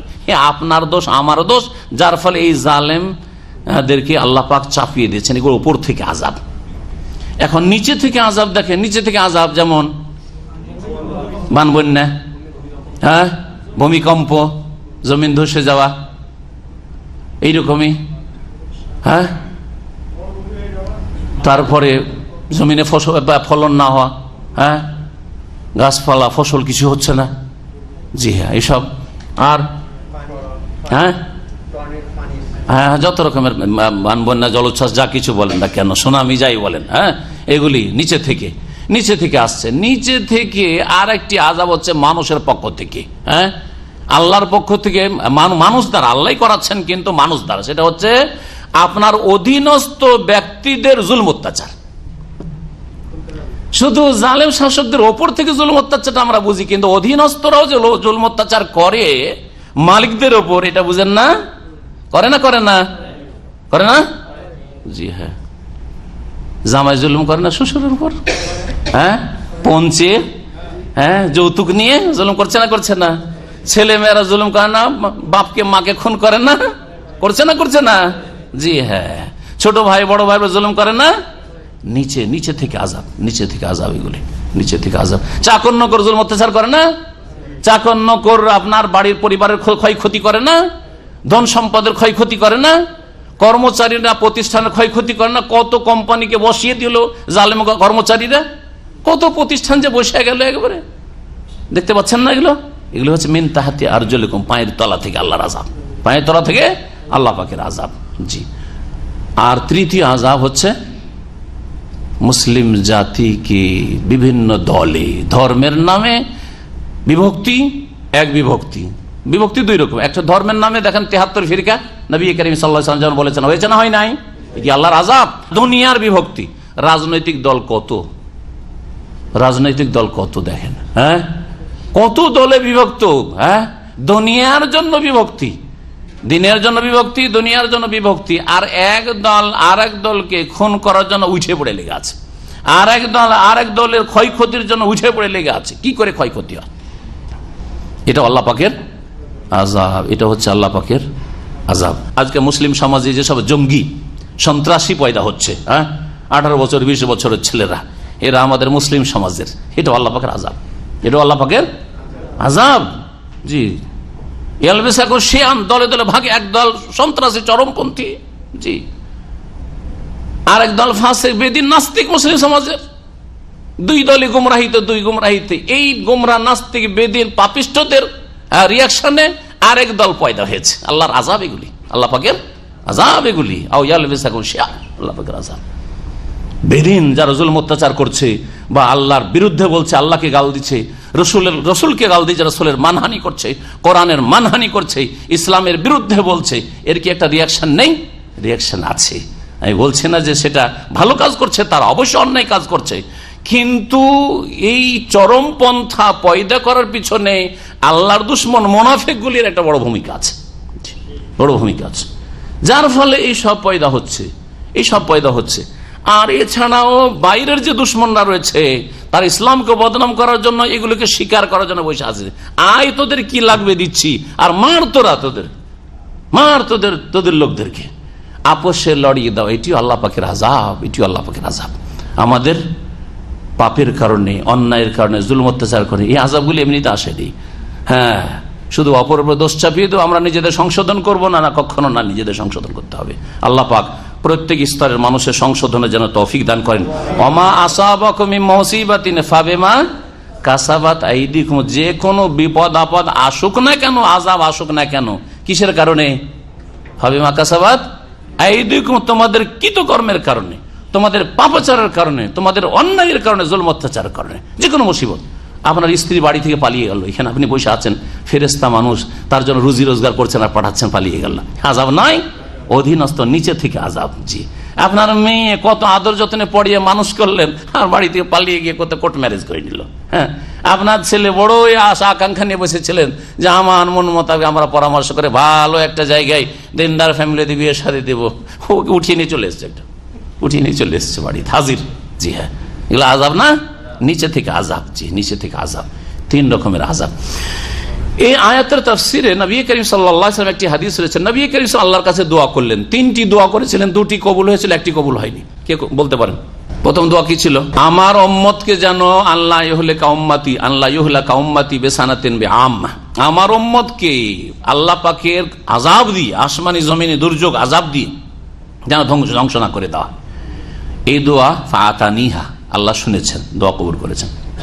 দ্বিতীয় দোয়া ছিল আল্লাহ ইউসাল্লাত আলাইহিম আদুওয়ান মিন গায়রিহিম, এই উম্মতের উপর বাইরের দুশমনকে এমন ভাবে চাপিয়ে না দেওয়া হয় যে ফায়াস্তাবি বাইদাতাহুম, তাদের একবারে সমূলে বিনাশ করে ফেলে, শিকড় থেকে উঠিয়ে ফেলে দেয়।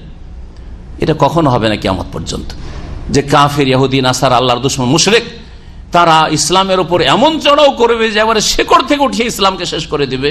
ইউরিদুনা লিইউতফিউ নূর আল্লাহ, আল্লাহর আলোকে নিভিয়ে দিতে চাইবে। আল্লাহু মুতিম্মু নূরিহি, কিন্তু আল্লাহর আলোকে আল্লাহ পূর্ণ করবেন, অবশ্যই করবেন, নিমাতে পারবে না, চেষ্টা চালাবে তারা। এই দোয়া যখন করলেন নবী করিম সাল্লাল্লাহু আলাইহি ওয়াসাল্লাম, সেটাও কবুল হয়েছে, যে কাফেররা একবার মুসলিমদেরকে শেষ করেই দিবে সারা পৃথিবী থেকে, এটা হবে না। এক জায়গায় যদি ঠান্ডা করে দেয় একটু, তো আরেক জায়গায় জেগে উঠবে। হ্যাঁ, মুসলিম দেশে যদি আক্রমণ করে ঠান্ডা করে দেয়, তাদের দেশে ওই সব দেশ থেকে পয়দা হবে, বুঝা গেছে না? জি, এশিয়া থেকে যদি ঠান্ডা করে দেয়, আফ্রিকা থেকে জেগে উঠবে ইসলাম, ইউরোপ থেকে জেগে উঠবে ইসলাম, পশ্চিমা দেশ থেকে জেগে উঠবে ইসলাম। এর কি শুভ লক্ষণ দেখতে পাচ্ছেন না? অবশ্যই দেখতে পাওয়া যাচ্ছে, দলে দলে মুসলমান হচ্ছে, আলহামদুলিল্লাহ।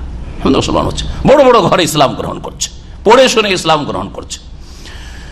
তো আল্লাহর দিনের কাজ আল্লাহ পাক নেবেন, চলতেই থাকবে। সুতরাং কেউ আল্লাহর দিন কি যে শেষ করে দেবে এটা হবে না। এই দোয়াও নবী করিম সাল্লাল্লাহু আলাইহি ওয়াসাল্লাম করেছেন, কবুল হয়েছে।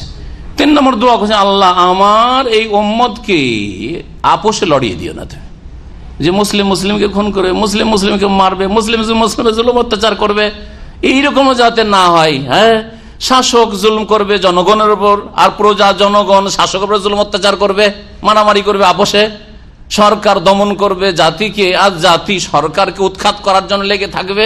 আল্লাহ এটা যেন না হয়, আপোষে লড়াই না করে। হ্যাঁ, এই দোয়া যখন নবী সাল্লাল্লাহু আলাইহি ওয়াসাল্লাম করেছিলেন, কবুল হয়েছিল।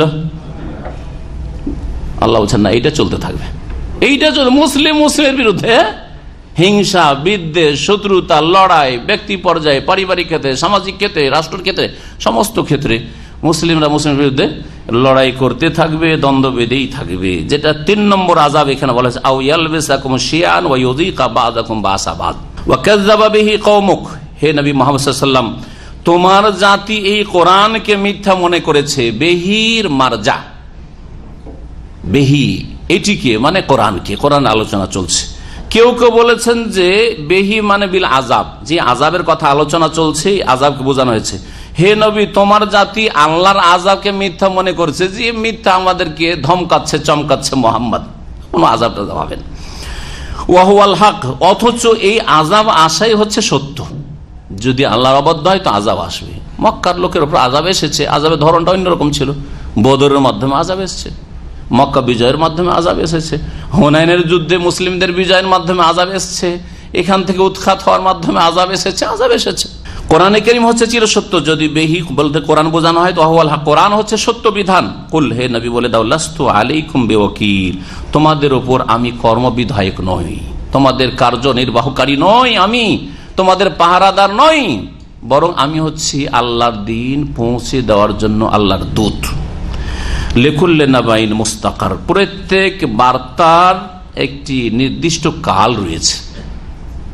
লিকুল্লি নাবাইন, নাবান মানে খবর, সংবাদ, প্রত্যেক সংবাদের, প্রত্যেক বার্তার কি রয়েছে? মুস্তাকার মানে নির্দিষ্ট, নির্ধারিত, সুনির্ধারিত কাল রয়েছে। এই সুনির্ধারিত কালে গিয়ে সবকিছুর সমাপ্তি হবে। প্রত্যেক খবর, একটা জিনিস হবে, আপনি এখন চাইলে হবে না, যখন হওয়ার আল্লাহর ফয়সালা আছে তখনই হবে। সেটা জুলমের অবসান ঘটবে, আল্লাহর ফয়সালা আছে কখন সেটা ঘটবে। মুসলিম জাতির উত্থান হবে, কখন হবে আল্লাহ জানেন।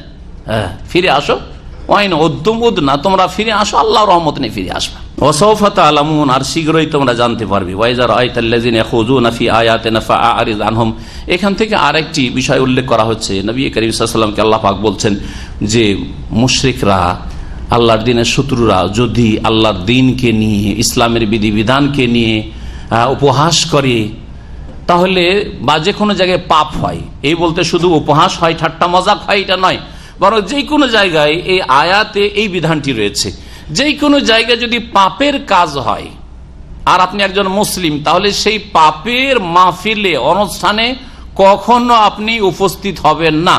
আর যদি চোখে দেখতে পান, জানা ছিল না, চলে গেছেন বিবাহ শাদীর অনুষ্ঠান, বা সাংস্কৃতিক অনুষ্ঠান, আর সেখানে গিয়ে ড্যান্স শুরু হয়ে গেছে, বিবাহ শাদীতে ছেলে মেয়ে একাকার হয়ে যাচ্ছে, আরে ঢোল ঢাক নিয়ে ঢোল ঢাক বাজানো হচ্ছে, আর এই হারাম কাজ হচ্ছে, যুবতীরা এসে বরকে মালা পরাচ্ছে, এইসব দেখছেন, বিবাহে গিয়ে আত্মীয়ের বিবাহ খেতে গেছেন, এইরকম যদি দেখেন তাহলে আপনার করণীয় কি?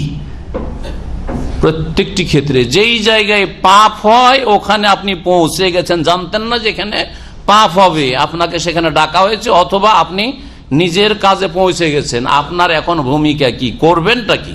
বসে যাবেন আপনার গরজ পুরা করার জন্য, যে বিয়েটা খেয়েই যায়, না সেখান থেকে টান দেবেন? কি বলবে লোকেরা? এসছি একটা অনুষ্ঠানে, স্কুলের অনুষ্ঠান, জানতাম না যে এখানে ড্যান্স হবে, ছেলে মেয়ে ছাত্র ছাত্রীদেরকে একাকার করে দেবে, আমি এসেছিলাম একজন অভিভাবক হিসাবে, গার্জিয়ান হিসাবে এসেছিলাম, তো বসে যাব না সেখান থেকে কেটে পড়বো? কি করবেন? কেটে পড়তে হবে। কোরআনের নির্দেশ শোনেন, ওয়াইযা রাআইতাল্লাযিনা ইয়াখুযুনা ফি আয়াতিনা, হে নবী যখন দেখবে ওই সব লোকদেরকে যারা আমার আয়াত সমূহ নিয়ে উপহাসমূলক আলাপ আলোচনা করে। খাদা ইয়াখুযু মানে এমন আলোচনা যে আলোচনায় তারা মজা নেয়, ঠাট্টা মজাক করছি আর খুব মজা নিচ্ছে আলোচনা করি। আমার বিধান বলে আয়াত মানে কোরআনে কারিমে শুধু আয়াত না, দ্বীন ইসলামের বিধি বিধান, হ্যাঁ, সেটা কোরআনে কারিমের হোক অথবা রাসূলুল্লাহ সাল্লাল্লাহু আলাইহি ওয়াসাল্লামের হাদিস। টাকনার উপরে কাপড় নিয়ে সমালোচনা চলছে, আরে আজকাল কিছু অভদ্র লোকেরা বেরিয়েছে মুসলিম সমাজে, দেখো না এই টাকনার ওপরে, হ্যাঁ টাকনার ওপরে প্যান্ট পরছে, হ্যাঁ এই যে দাড়ি রেখে কেউ তো খারাপ লাগে। হ্যাঁ এক ভাই বলছে, তার কফিল বলছে লেশ কি জ্বালাইয়া আউযুবিল্লাহ, যদি আরব যদি এত নিকৃষ্ট হয় তাহলে এই জাতিকে আল্লাহ কি করে উদ্ধার করবেন? এই জাতির উপর থেকে আযাব কি করে দূর হবে বলেন? যে দাড়ির দুশ্মন যদি একজন আরবিয়ান যে মাতৃভাষা বুঝছে সে যদি হয় তাহলে বড়ই দুঃখের বিষয়। তো মুসলিম জাতি নিজের পায়ে নিজেই কুড়াল মেরেছে, আল্লাহর আযাব নিজেই ডেকে নিয়ে এসছে। ভালো করে শুনে রাখেন, যখন কোন মজলিসে দেখবেন যে দিনের কোনো বিষয় নিয়ে উপহাস চলছে, হে নবী তাদের থেকে তুমি মুখ ফিরিয়ে না, কেটে পড়ো তাদের থেকে। সেখান থেকে কি করতে হবে? কেটে পড়তে হবে। হাত্তা ইয়াখুযু ফি হাদিসিন গায়রি, যতক্ষণ পর্যন্ত অন্য কোন আলোচনায় তারা না লেগে যায়। অন্য কোন আলোচনা যদি ভালো আলোচনা করে গঠনমূলক তাহলে বসো, আর না হলে সেখান থেকে কেটে পড়ো। হ্যাঁ যদি বলে যে না না ভাই আমরা ভুল করেছি, আর এইসব নাচ গান হবে না, ডান্স হবে না ভাই, এইসব ভুল কাজ করেছি, এসব হবে না, বসেন বসেন বসেন। আর এমন কোনো কিছু করব না যেটা অপ্রীতিকর বা শরীয়তে যেটা অবৈধ, এরকম কিছু করব না, তাহলে বসেন। শয়তান, আর শয়তান যদি হে নবী তোমাকে ভুলিয়ে দেয়, শয়তান যদি তোমাকে কি করে?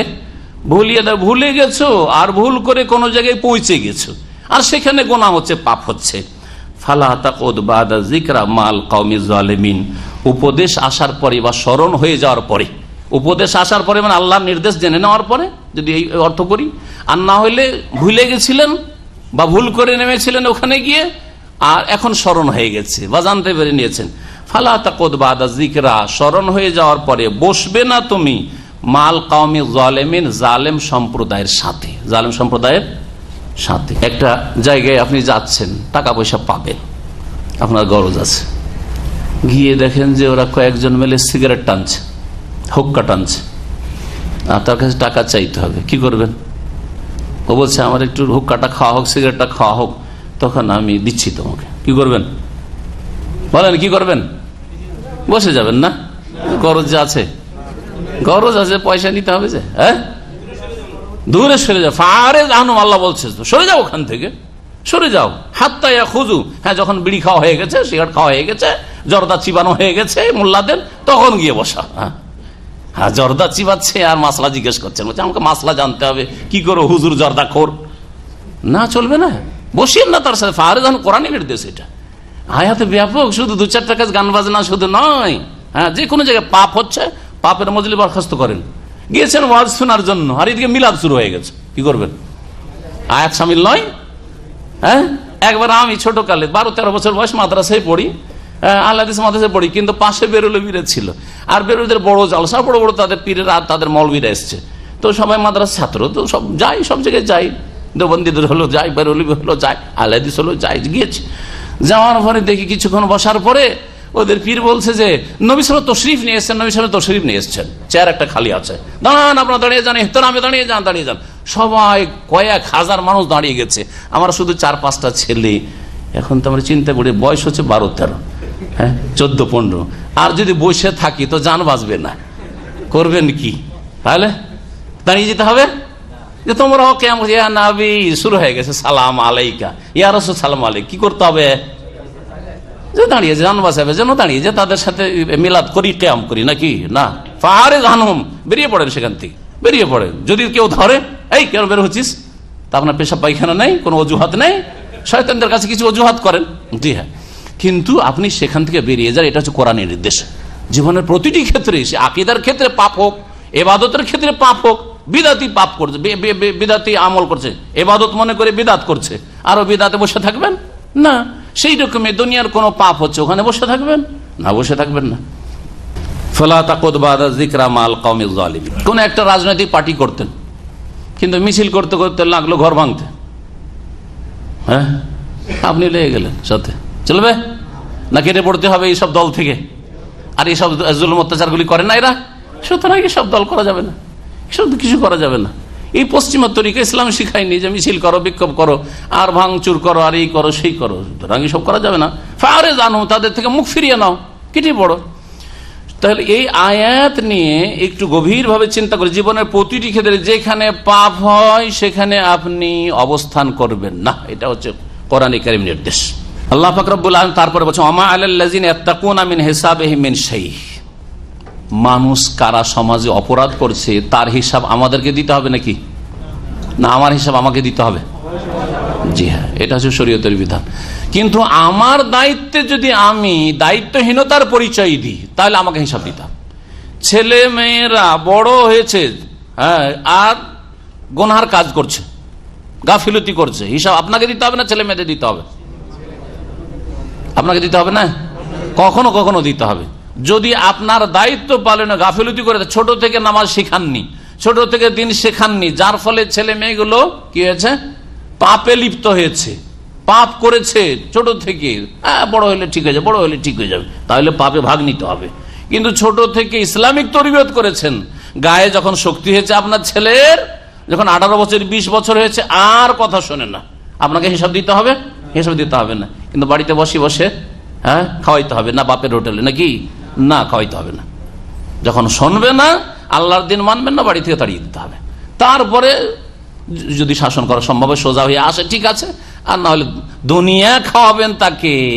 হ্যাঁ, আপনি তাকে বাড়িতে লালন পালন করবেন, আর দিনের ক্ষেত্রে বলবেন আমি ছেলেকে পারি না, এটা চলবে না, এটা চলবে না। তো আল্লাহ পাক বলছেন ওমা আলাল্লাযিনা ইয়াত্তাকুনা মিন হিসাবিহিম মিন শাই। ওই সব লোকেরা যারা আল্লাহকে ভয় করে তাদের ওপর তাদের কোনো হিসাব নেই। অর্থাৎ যারা আল্লাহকে ভয় করে চলে, তাকওয়া অর্জন করে, তাদের ওপর এই দায়িত্ব নেই যে ওই সব লোকের আশেপাশের লোকেরা কি করেছিল তাদের হিসাব তাদেরকে দিতে হবে না। আল্লাহ বিরুদ্ধেরকে, মুত্তাকি পরহেজগারকে দিতে হবে না, যদি নিজ দায়িত্ব পালন করে। আপনাকে আপনার গ্রামে দিনের দাওয়াতি কাজ করতে হয়, একজন আপনি দিন শিখা মানুষ, দিন ইসলাম জানেন, আর প্রত্যেক মুসলিমের দায়িত্ব রয়েছে, যার যতটা জ্ঞান আছে ততটা দায়িত্ব রয়েছে। আপনি এই দায়িত্বগুলি পালন করার পরেও যদি দেখছেন গ্রামের লোক নামাজ পড়ে না, গ্রামের লোক দিন মেনে চলে না, হারাম থেকে বাঁচে না, তো আপনাকে হিসাব দিতে হবে কি? এই কথা বলা হচ্ছে যে হিসাব দিতে হবে না, কিন্তু আপনার নিজ দায়িত্বটা পালন করতে হবে। ওয়ালাকিন যিকরা, তবে উপদেশ দিতে হবে। কি করতে হবে? যিকরা। দেখেন বলিয়ে দিয়েছে আল্লাহ পাক, বলছে ওয়ালাকিন যিকরা, তবে উপদেশ দিতে হবে, নসিহত করতে হবে। লাআল্লাহুম ইয়াত্তাকুন, হতে পারে যে তারাও আল্লাহকে ভয় করবে, হতে পারে ধীরে ধীরে তারাও আল্লাহকে ভয় করবে। ওয়াজারিল্লাযিনা ইত্তাখাযু দীনাহুম লাইবান ওয়া লাহওয়া, ছেড়ে দাও হে নবী ওই সব লোকদেরকে যারা তাদের দিনকে খেল তামাশা বানিয়ে ফেলেছে। অর্থাৎ খেল তামাশা করাই তাদের ধর্মকর্ম, ইবাদত বন্দেগী তাদের ধর্মকর্ম না। খেলাধুলাতে ইন্টারনেট নিয়ে পড়ে থাকাটাই তাদের সারাদিনের ধর্মকর্ম, আর তাদের ইবাদত বন্দেগী নেই।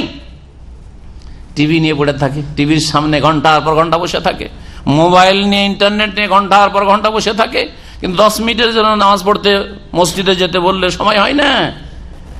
এরা ইত্তাখাযু দীনাহুম লাহওয়ান ওয়া লাইবা, নিজের দিনকে খেল তামাশায় পরিণত করেছে।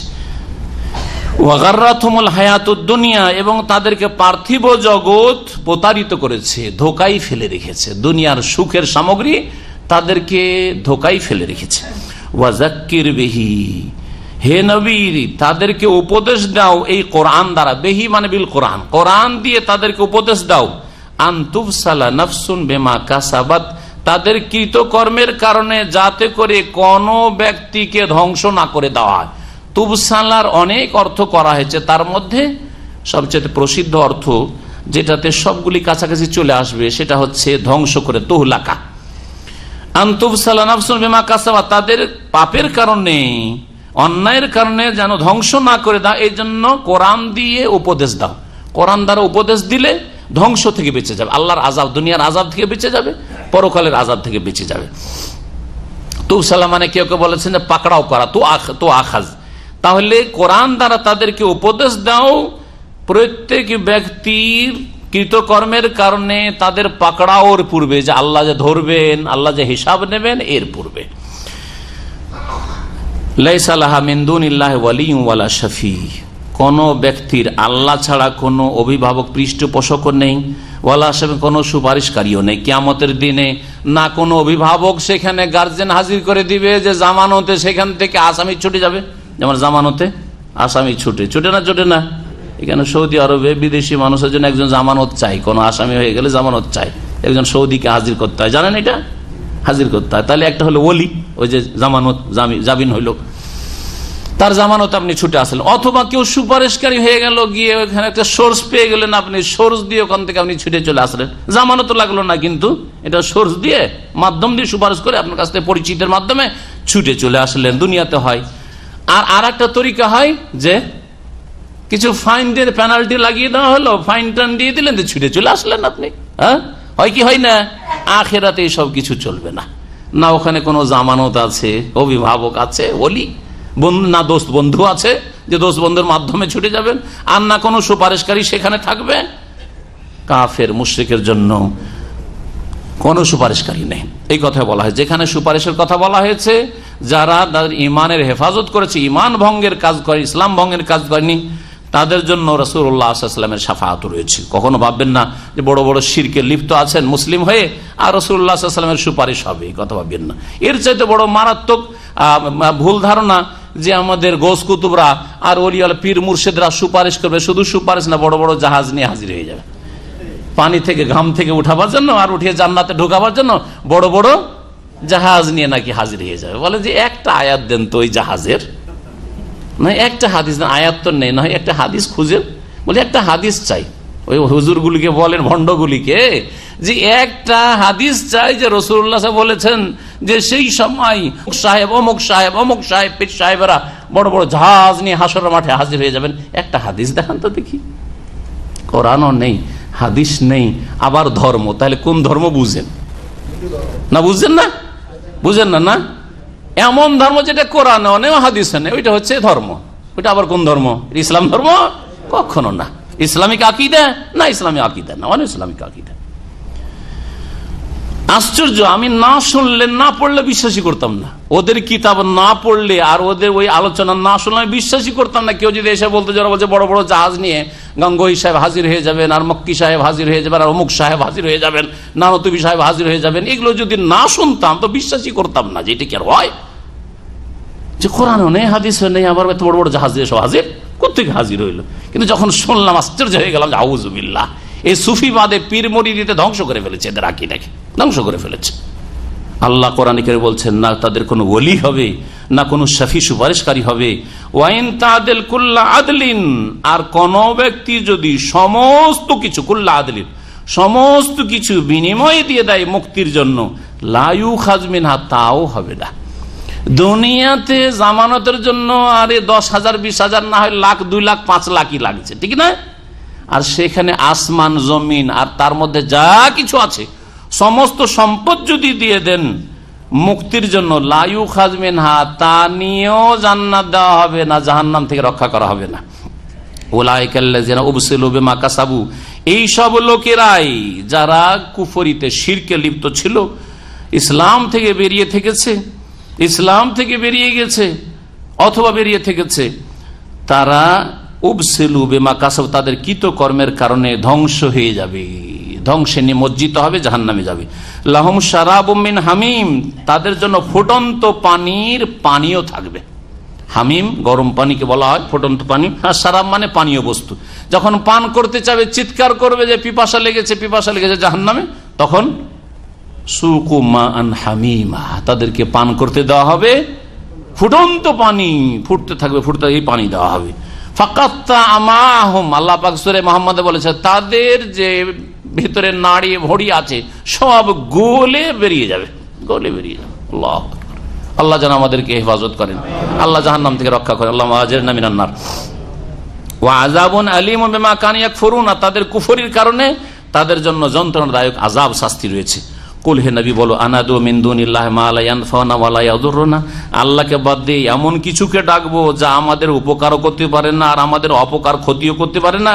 ওয়া নুরাদ্দু আলা আকাবিনা বাদা ইয হাদানাল্লাহ, আর আমরা উল্টো দিকে ফিরে যাব আমাদেরকে আল্লাহ হেদায়েত করার পরে। এটা হইতে পারে না, এটা হইতে পারে না। তোমাদের ডিমান্ড, তোমাদের দাবি যে তোমাদের ধর্মকর্ম মানে নিয়ে শিরক করি, এটা কখনো হইতে পারে না। কাল্লাযিস্তাহওয়াতহু শায়াতিনু ফিল আরদি হায়রানা, ওই লোকের মতো যাকে শয়তানগুলো কি করেছে, জমিনে পৃথিবীতে রাস্তা ভুলিয়ে দিয়েছে, পথ ভুলিয়ে দিয়েছে, পথ ভুলিয়ে দিয়ে হয়রান করে রেখেছে। হায়রান, আমরা যে বাংলাতে হয়রান শব্দটি বলি, এটা আরবি শব্দ, আজকে শিখে নেন। আমরা বাংলাতে হয়রান শব্দটি ব্যবহার করি না। অমুককে হয়রানি করা হচ্ছে, বা অমুক লোক বড় হয়রান হইলো এই কাজের ক্ষেত্রে, বলি না হয়রান। হয়রান মানে উদ্ভ্রান্ত হয়ে ঘুরে বেড়া, খুব ঘুর পাক খেতে হইলো, হ্যাঁ, পেরেশান হইতে হইলো। এই ক্ষেত্রে যে শব্দটি ব্যবহার করা হয় এটা আরবি শব্দ, কোরআনে কারীমের শব্দ। দেখেন আল্লাহ বলছে ফিল আরদে হায়রানা, জি। আবার তরজমা করি, আল্লাহ পাক বলছে কাল্লাযী, ওই ব্যক্তির মতো, ইস্তাহওয়াতহু শায়াতিনু ফিল আরদি, জমিনে পৃথিবীতে শয়তানরা যাকে পথ ভুলিয়ে দিয়েছে, আর পথ ভুলে যাওয়ার কারণে সে হয়রান হয়ে ঘুরে বেড়াচ্ছে, উদ্ভ্রান্ত হয়ে ঘুরে বেড়াচ্ছে। লাহু আসহাবু ইয়াদউনাহু, আর ওই ব্যক্তি যাকে শয়তানের রাস্তা ভুলিয়ে দিয়েছে, তার সাথী সঙ্গীরা রয়েছে যাকে ডাকছে তারা এলাল হুদা, সঠিক রাস্তার দিকে ডাকছে। একটা উপমা এখানে পেশ করা হয়েছে, একটা দৃষ্টান্ত পেশ করা হয়েছে। কিসের? দুনিয়াতে অনেকে রাস্তা ভুলে যায়। রাস্তা ভোলার ক্ষেত্রে ছোট কালাম শুনতে, আমাদের অঞ্চলে বলে ভোলা, একটা হ্যাঁ, আমাদের অঞ্চলে বলা ভোলাতে রাস্তা ভুলিয়ে দেয়। রাতের অন্ধকারে রাস্তা ভুলে গিয়ে কোন দিক থেকে কোন দিকে চলে যেত, বাড়ির দিকে না যায় উল্টো দিকে, সারা রাত চলতে আছে, ফজর হয়ে গেছে, সারা রাত হাঁটছে, গ্রামে পৌঁছিতে পারলো না। এগুলো আগের যুগে হইতো, যেমন আলো ছিল না, বিদ্যুৎ ছিল না, কিছুই ছিল না। তো এই সম্পর্কে একটা ধারণা ছিল কি, যে শয়তান কি করেছে, ভোলাতে রাস্তা ভুলিয়ে দিয়েছে। ওই উদাহরণটা আল্লাহ দিচ্ছেন যে একজন লোক, কাল্লাযী, ওই লোকের মতো, যেই ব্যক্তি ইসলামে আসার পরে গোমরাহ হয়ে আবার কুফরির দিকে চলে গেল, শিরকের দিকে চলে গেল, মুসলিম হওয়ার পরে কবর মাজার পূজা করে জাহান্নামে চলে গেল, শিরক বিদআত করে জাহান্নামে চলে গেল। তার উদাহরণ হচ্ছে কার মতো, যে এক ব্যক্তি মাঠে ছিল, ফিল আরজে বলা হয়েছে না, মাঠে শয়তান তাকে রাস্তা ভুলিয়ে দিয়েছে। রাস্তা যখন ভুলিয়ে দিয়েছে তখন আর রাস্তা খুঁজে পায়, বাড়ি যাব, আমার গন্তব্যস্থানে যাব, কিন্তু যেতে পারছে না। ওর সাথী সঙ্গীরা ছিল, সাথী ছাড়া হয়ে গেছে, সে একা পড়ে গেছে, যে কোনো কারণে সাথী থেকে ছটকে গেছে, দূরে পড়ে গেছে। সাথীরা ওকে কিন্তু চিৎকার করে ডাকছে, হই হই করে ডাকছে যে কোথায় আছো, কিন্তু কানে তার আওয়াজ পৌঁছে না। কেন আওয়াজ পৌঁছে না? আশেপাশে আরো হইচই হচ্ছে। হইচইয়ের মাঝখানে এই যে সাথী সঙ্গীরা আসল গন্তব্যস্থানের দিকে ডাকছে, সঠিক রাস্তার দিকে বাড়ি যাওয়ার জন্য, আর ওদের আওয়াজ কানে পৌঁছিছে না, যার ফলে তাকে ডাকলেও তাদের ডাকে সাড়াও দিতে পারে না, শুনতেও পায় না, সাড়াও দিতে পারে না, ঠিক না? এইভাবে তাকে কিছু লোকেরা ভালো দিকে ডাকলেও, গন্তব্যস্থানে ডাকলেও রাস্তা পাচ্ছে না। এটা একটা দুনিয়ার উদাহরণ। হ্যাঁ, ওই ব্যক্তির, যে ব্যক্তি রাস্তা ভুলে গেছে, দুনিয়ার রাস্তা ভুলে গেছে, ঠিক ওই রকমই আজকাল এবং যে কোনো যুগে মানব জাতির ইতিহাসে মানুষ শয়তান, জিন শয়তান হইচই করেছে, অনেক পথ আর মতবাদ, অনেক ইজম, এতগুলি পথ আর মত, কোনটা তরিকা নিব রে, এই পীরের তরিকা না ওই পীরের তরিকা, কার যে তরিকা নিব, যার কথা শুনি তারটাই ঠিক লাগে, বিপদে পড়ে গেছে। হ্যাঁ, বিপদে পড়ে গেছে। কিছু সহি আকীদা আলেম ওলামারা ডাকলেও এত হইচই, শিরক বিদআতের হইচইয়ের মাঝখানে এদের আওয়াজটা তার কানে পৌঁছে না, ঠিক কিনা? যার ফলে হয়রান হয়ে রয়েছে, যাবো কোন দিকে? হয়রানে আছেন না? অনেকে হয়রান আছে। আরে সৌদি আরবে এখানে মাজারও নেই, এখানে পীর মুরিদিও নেই, এখানে মিলাদও নেই, শবে বরাতে হালুয়া রুটিও নেই, হ্যাঁ, এখানে নামাইতেও নেই, এখানে এইসব কিছুই নেই, যাবো কোন দিকে রে, যাবো কোন দিকে? পেরেশান হয়ে যাচ্ছেন। এই পেরেশানি দূর করার চেষ্টা করতে হবে না? দুনিয়ার রাস্তা হারিয়ে ফেললে পেরেশানি দূর করতেন না?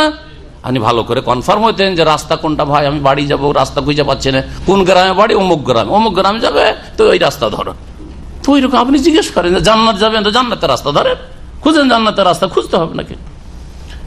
তো নবী করিম সাল্লাল্লাহু আলাইহি সাল্লামকে আল্লাহ পাক ওইভাবে বলছেন যে দেখো, হ্যাঁ, কি করে এই উল্টো দিকে আমরা যেতে পারি, ওই লোকের মতো, যেই ব্যক্তি রাস্তা হারিয়ে ফেলেছে আর হয়রান হয়ে ঘুরে বেড়াচ্ছে, ওর সাথী সঙ্গীরা ওকে ডাকছে, কিন্তু হইচইয়ের মাঝে সাথী সঙ্গীদের আওয়াজও শুনতে পাই না, যার ফলে রাস্তাও পাই না, উদ্ভ্রান্ত হয়ে ঘুরে বেড়াচ্ছে মাঠে।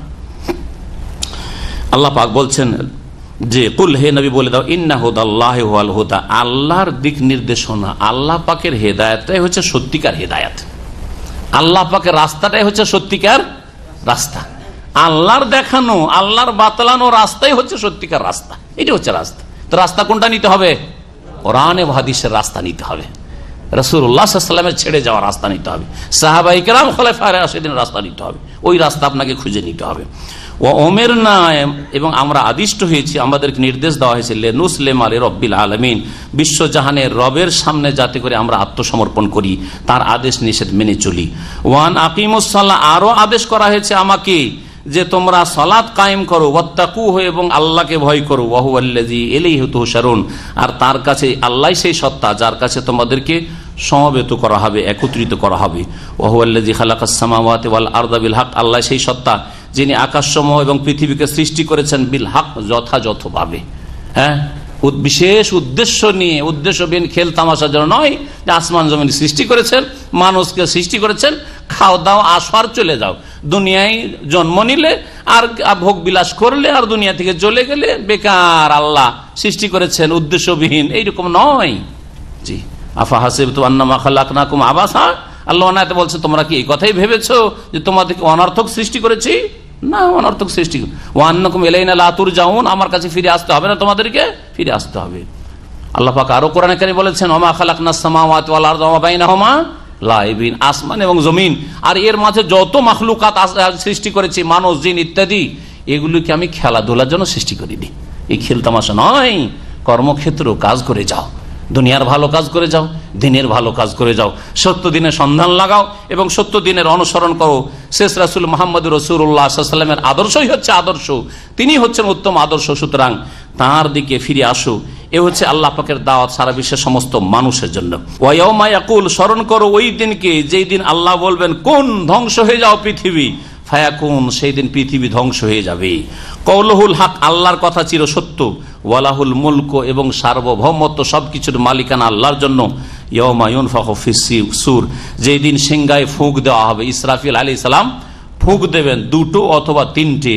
এই ক্ষেত্রে দ্বিমত রয়েছে মুফাসসিরিন উলামায়ে কেরামদের, দুটো হইতে পারে অথবা তিনটি হইতে পারে। এই বিস্তারিত আলোচনা অন্যান্য তাফসীরগুলি যখন আমার এসছে তখন করেছি, আজকার বিস্তারিত আলোচনা করছি না, যে দুটো হইলে সেই ফুঁকগুলির নাম কি, তিনটি হইলে বা নাম কি, ওই তাফসীরগুলো শুনে নিতে পারবেন। সেই দিন সিংহায় ফুঁক দেওয়া হবে, আর সিংহায় ফুঁক দেওয়ার জন্য ইসরাফিল আলাইহিস সালাম প্রস্তুত হয়ে রয়েছেন। দুটো যে ফুঁক দিতে হবে তার জন্য প্রস্তুত হয়ে আছেন কিয়ামত পর্যন্ত। তিনি আলিমুল গায়বি ওয়াশ শাহাদা, আল্লাহ হচ্ছেন অদৃশ্য এবং দৃশ্যের জ্ঞানী। ওয়া হুয়াল হাকিমুল খাবীর, আর তিনি হচ্ছেন বিজ্ঞানময়, আর তিনি সূক্ষ্ম খবর রাখেন সবকিছুর। এখানে আমাদের তাফসীর আজকে শেষ করলাম। আল্লাহ পাক রব্বুল আলামিন যেন আমাদেরকে কোরআন এবং হাদিস জানার তৌফিক দান করেন, মেনে চলার তৌফিক দান করেন, দাওয়াত দেওয়ার তৌফিক দান করেন, রাসূলুল্লাহ সাল্লাল্লাহু আলাইহি ওয়াসাল্লামের আদর্শে বিশ্বাসী হয়ে সেই পথের পথিক হওয়ার তৌফিক দান করেন, সেই দিকে মানব জাতিকে ডাকার তৌফিক দান করেন। আর আল্লাহ পাক রব্বুল আলামিনের দ্বীনের শত্রুতা, দ্বীনের দাওয়াতের শত্রুতা যারা করছে আর করে যাচ্ছে, আল্লাহ পাক তাদের যেন সর্বনাশ করেন, দ্বীনের দাওয়াতের আল্লাহ পাক যেন হেফাজত করেন, আল্লাহর দ্বীন আল্লাহর বান্দাদের পর্যন্ত পৌঁছে দেওয়ার জন্য আল্লাহ পাক যেন আমাদের সামনে রাস্তাকে প্রশস্ত করে দেন। আল্লাহ পাক রব্বুল আলামিন মুশকিলকে যেন আসান করে দেন। যেসব দায়ীদেরকে হয়রান করার চেষ্টা করা হচ্ছে, আল্লাহ পাক তাদের হয়রানি যেন দূর করে দেন। আর যেসব জালেমরা হয়রান করার চেষ্টা করছে, তাদের যেন আল্লাহ পাক শিক্ষা দান করেন, তাদের যেন সর্বনাশ করেন, তাদেরকে লাঞ্ছিত অপদস্থ করেন, তাদেরকে আল্লাহ পাক যেন টুকরো টুকরো করে দেন।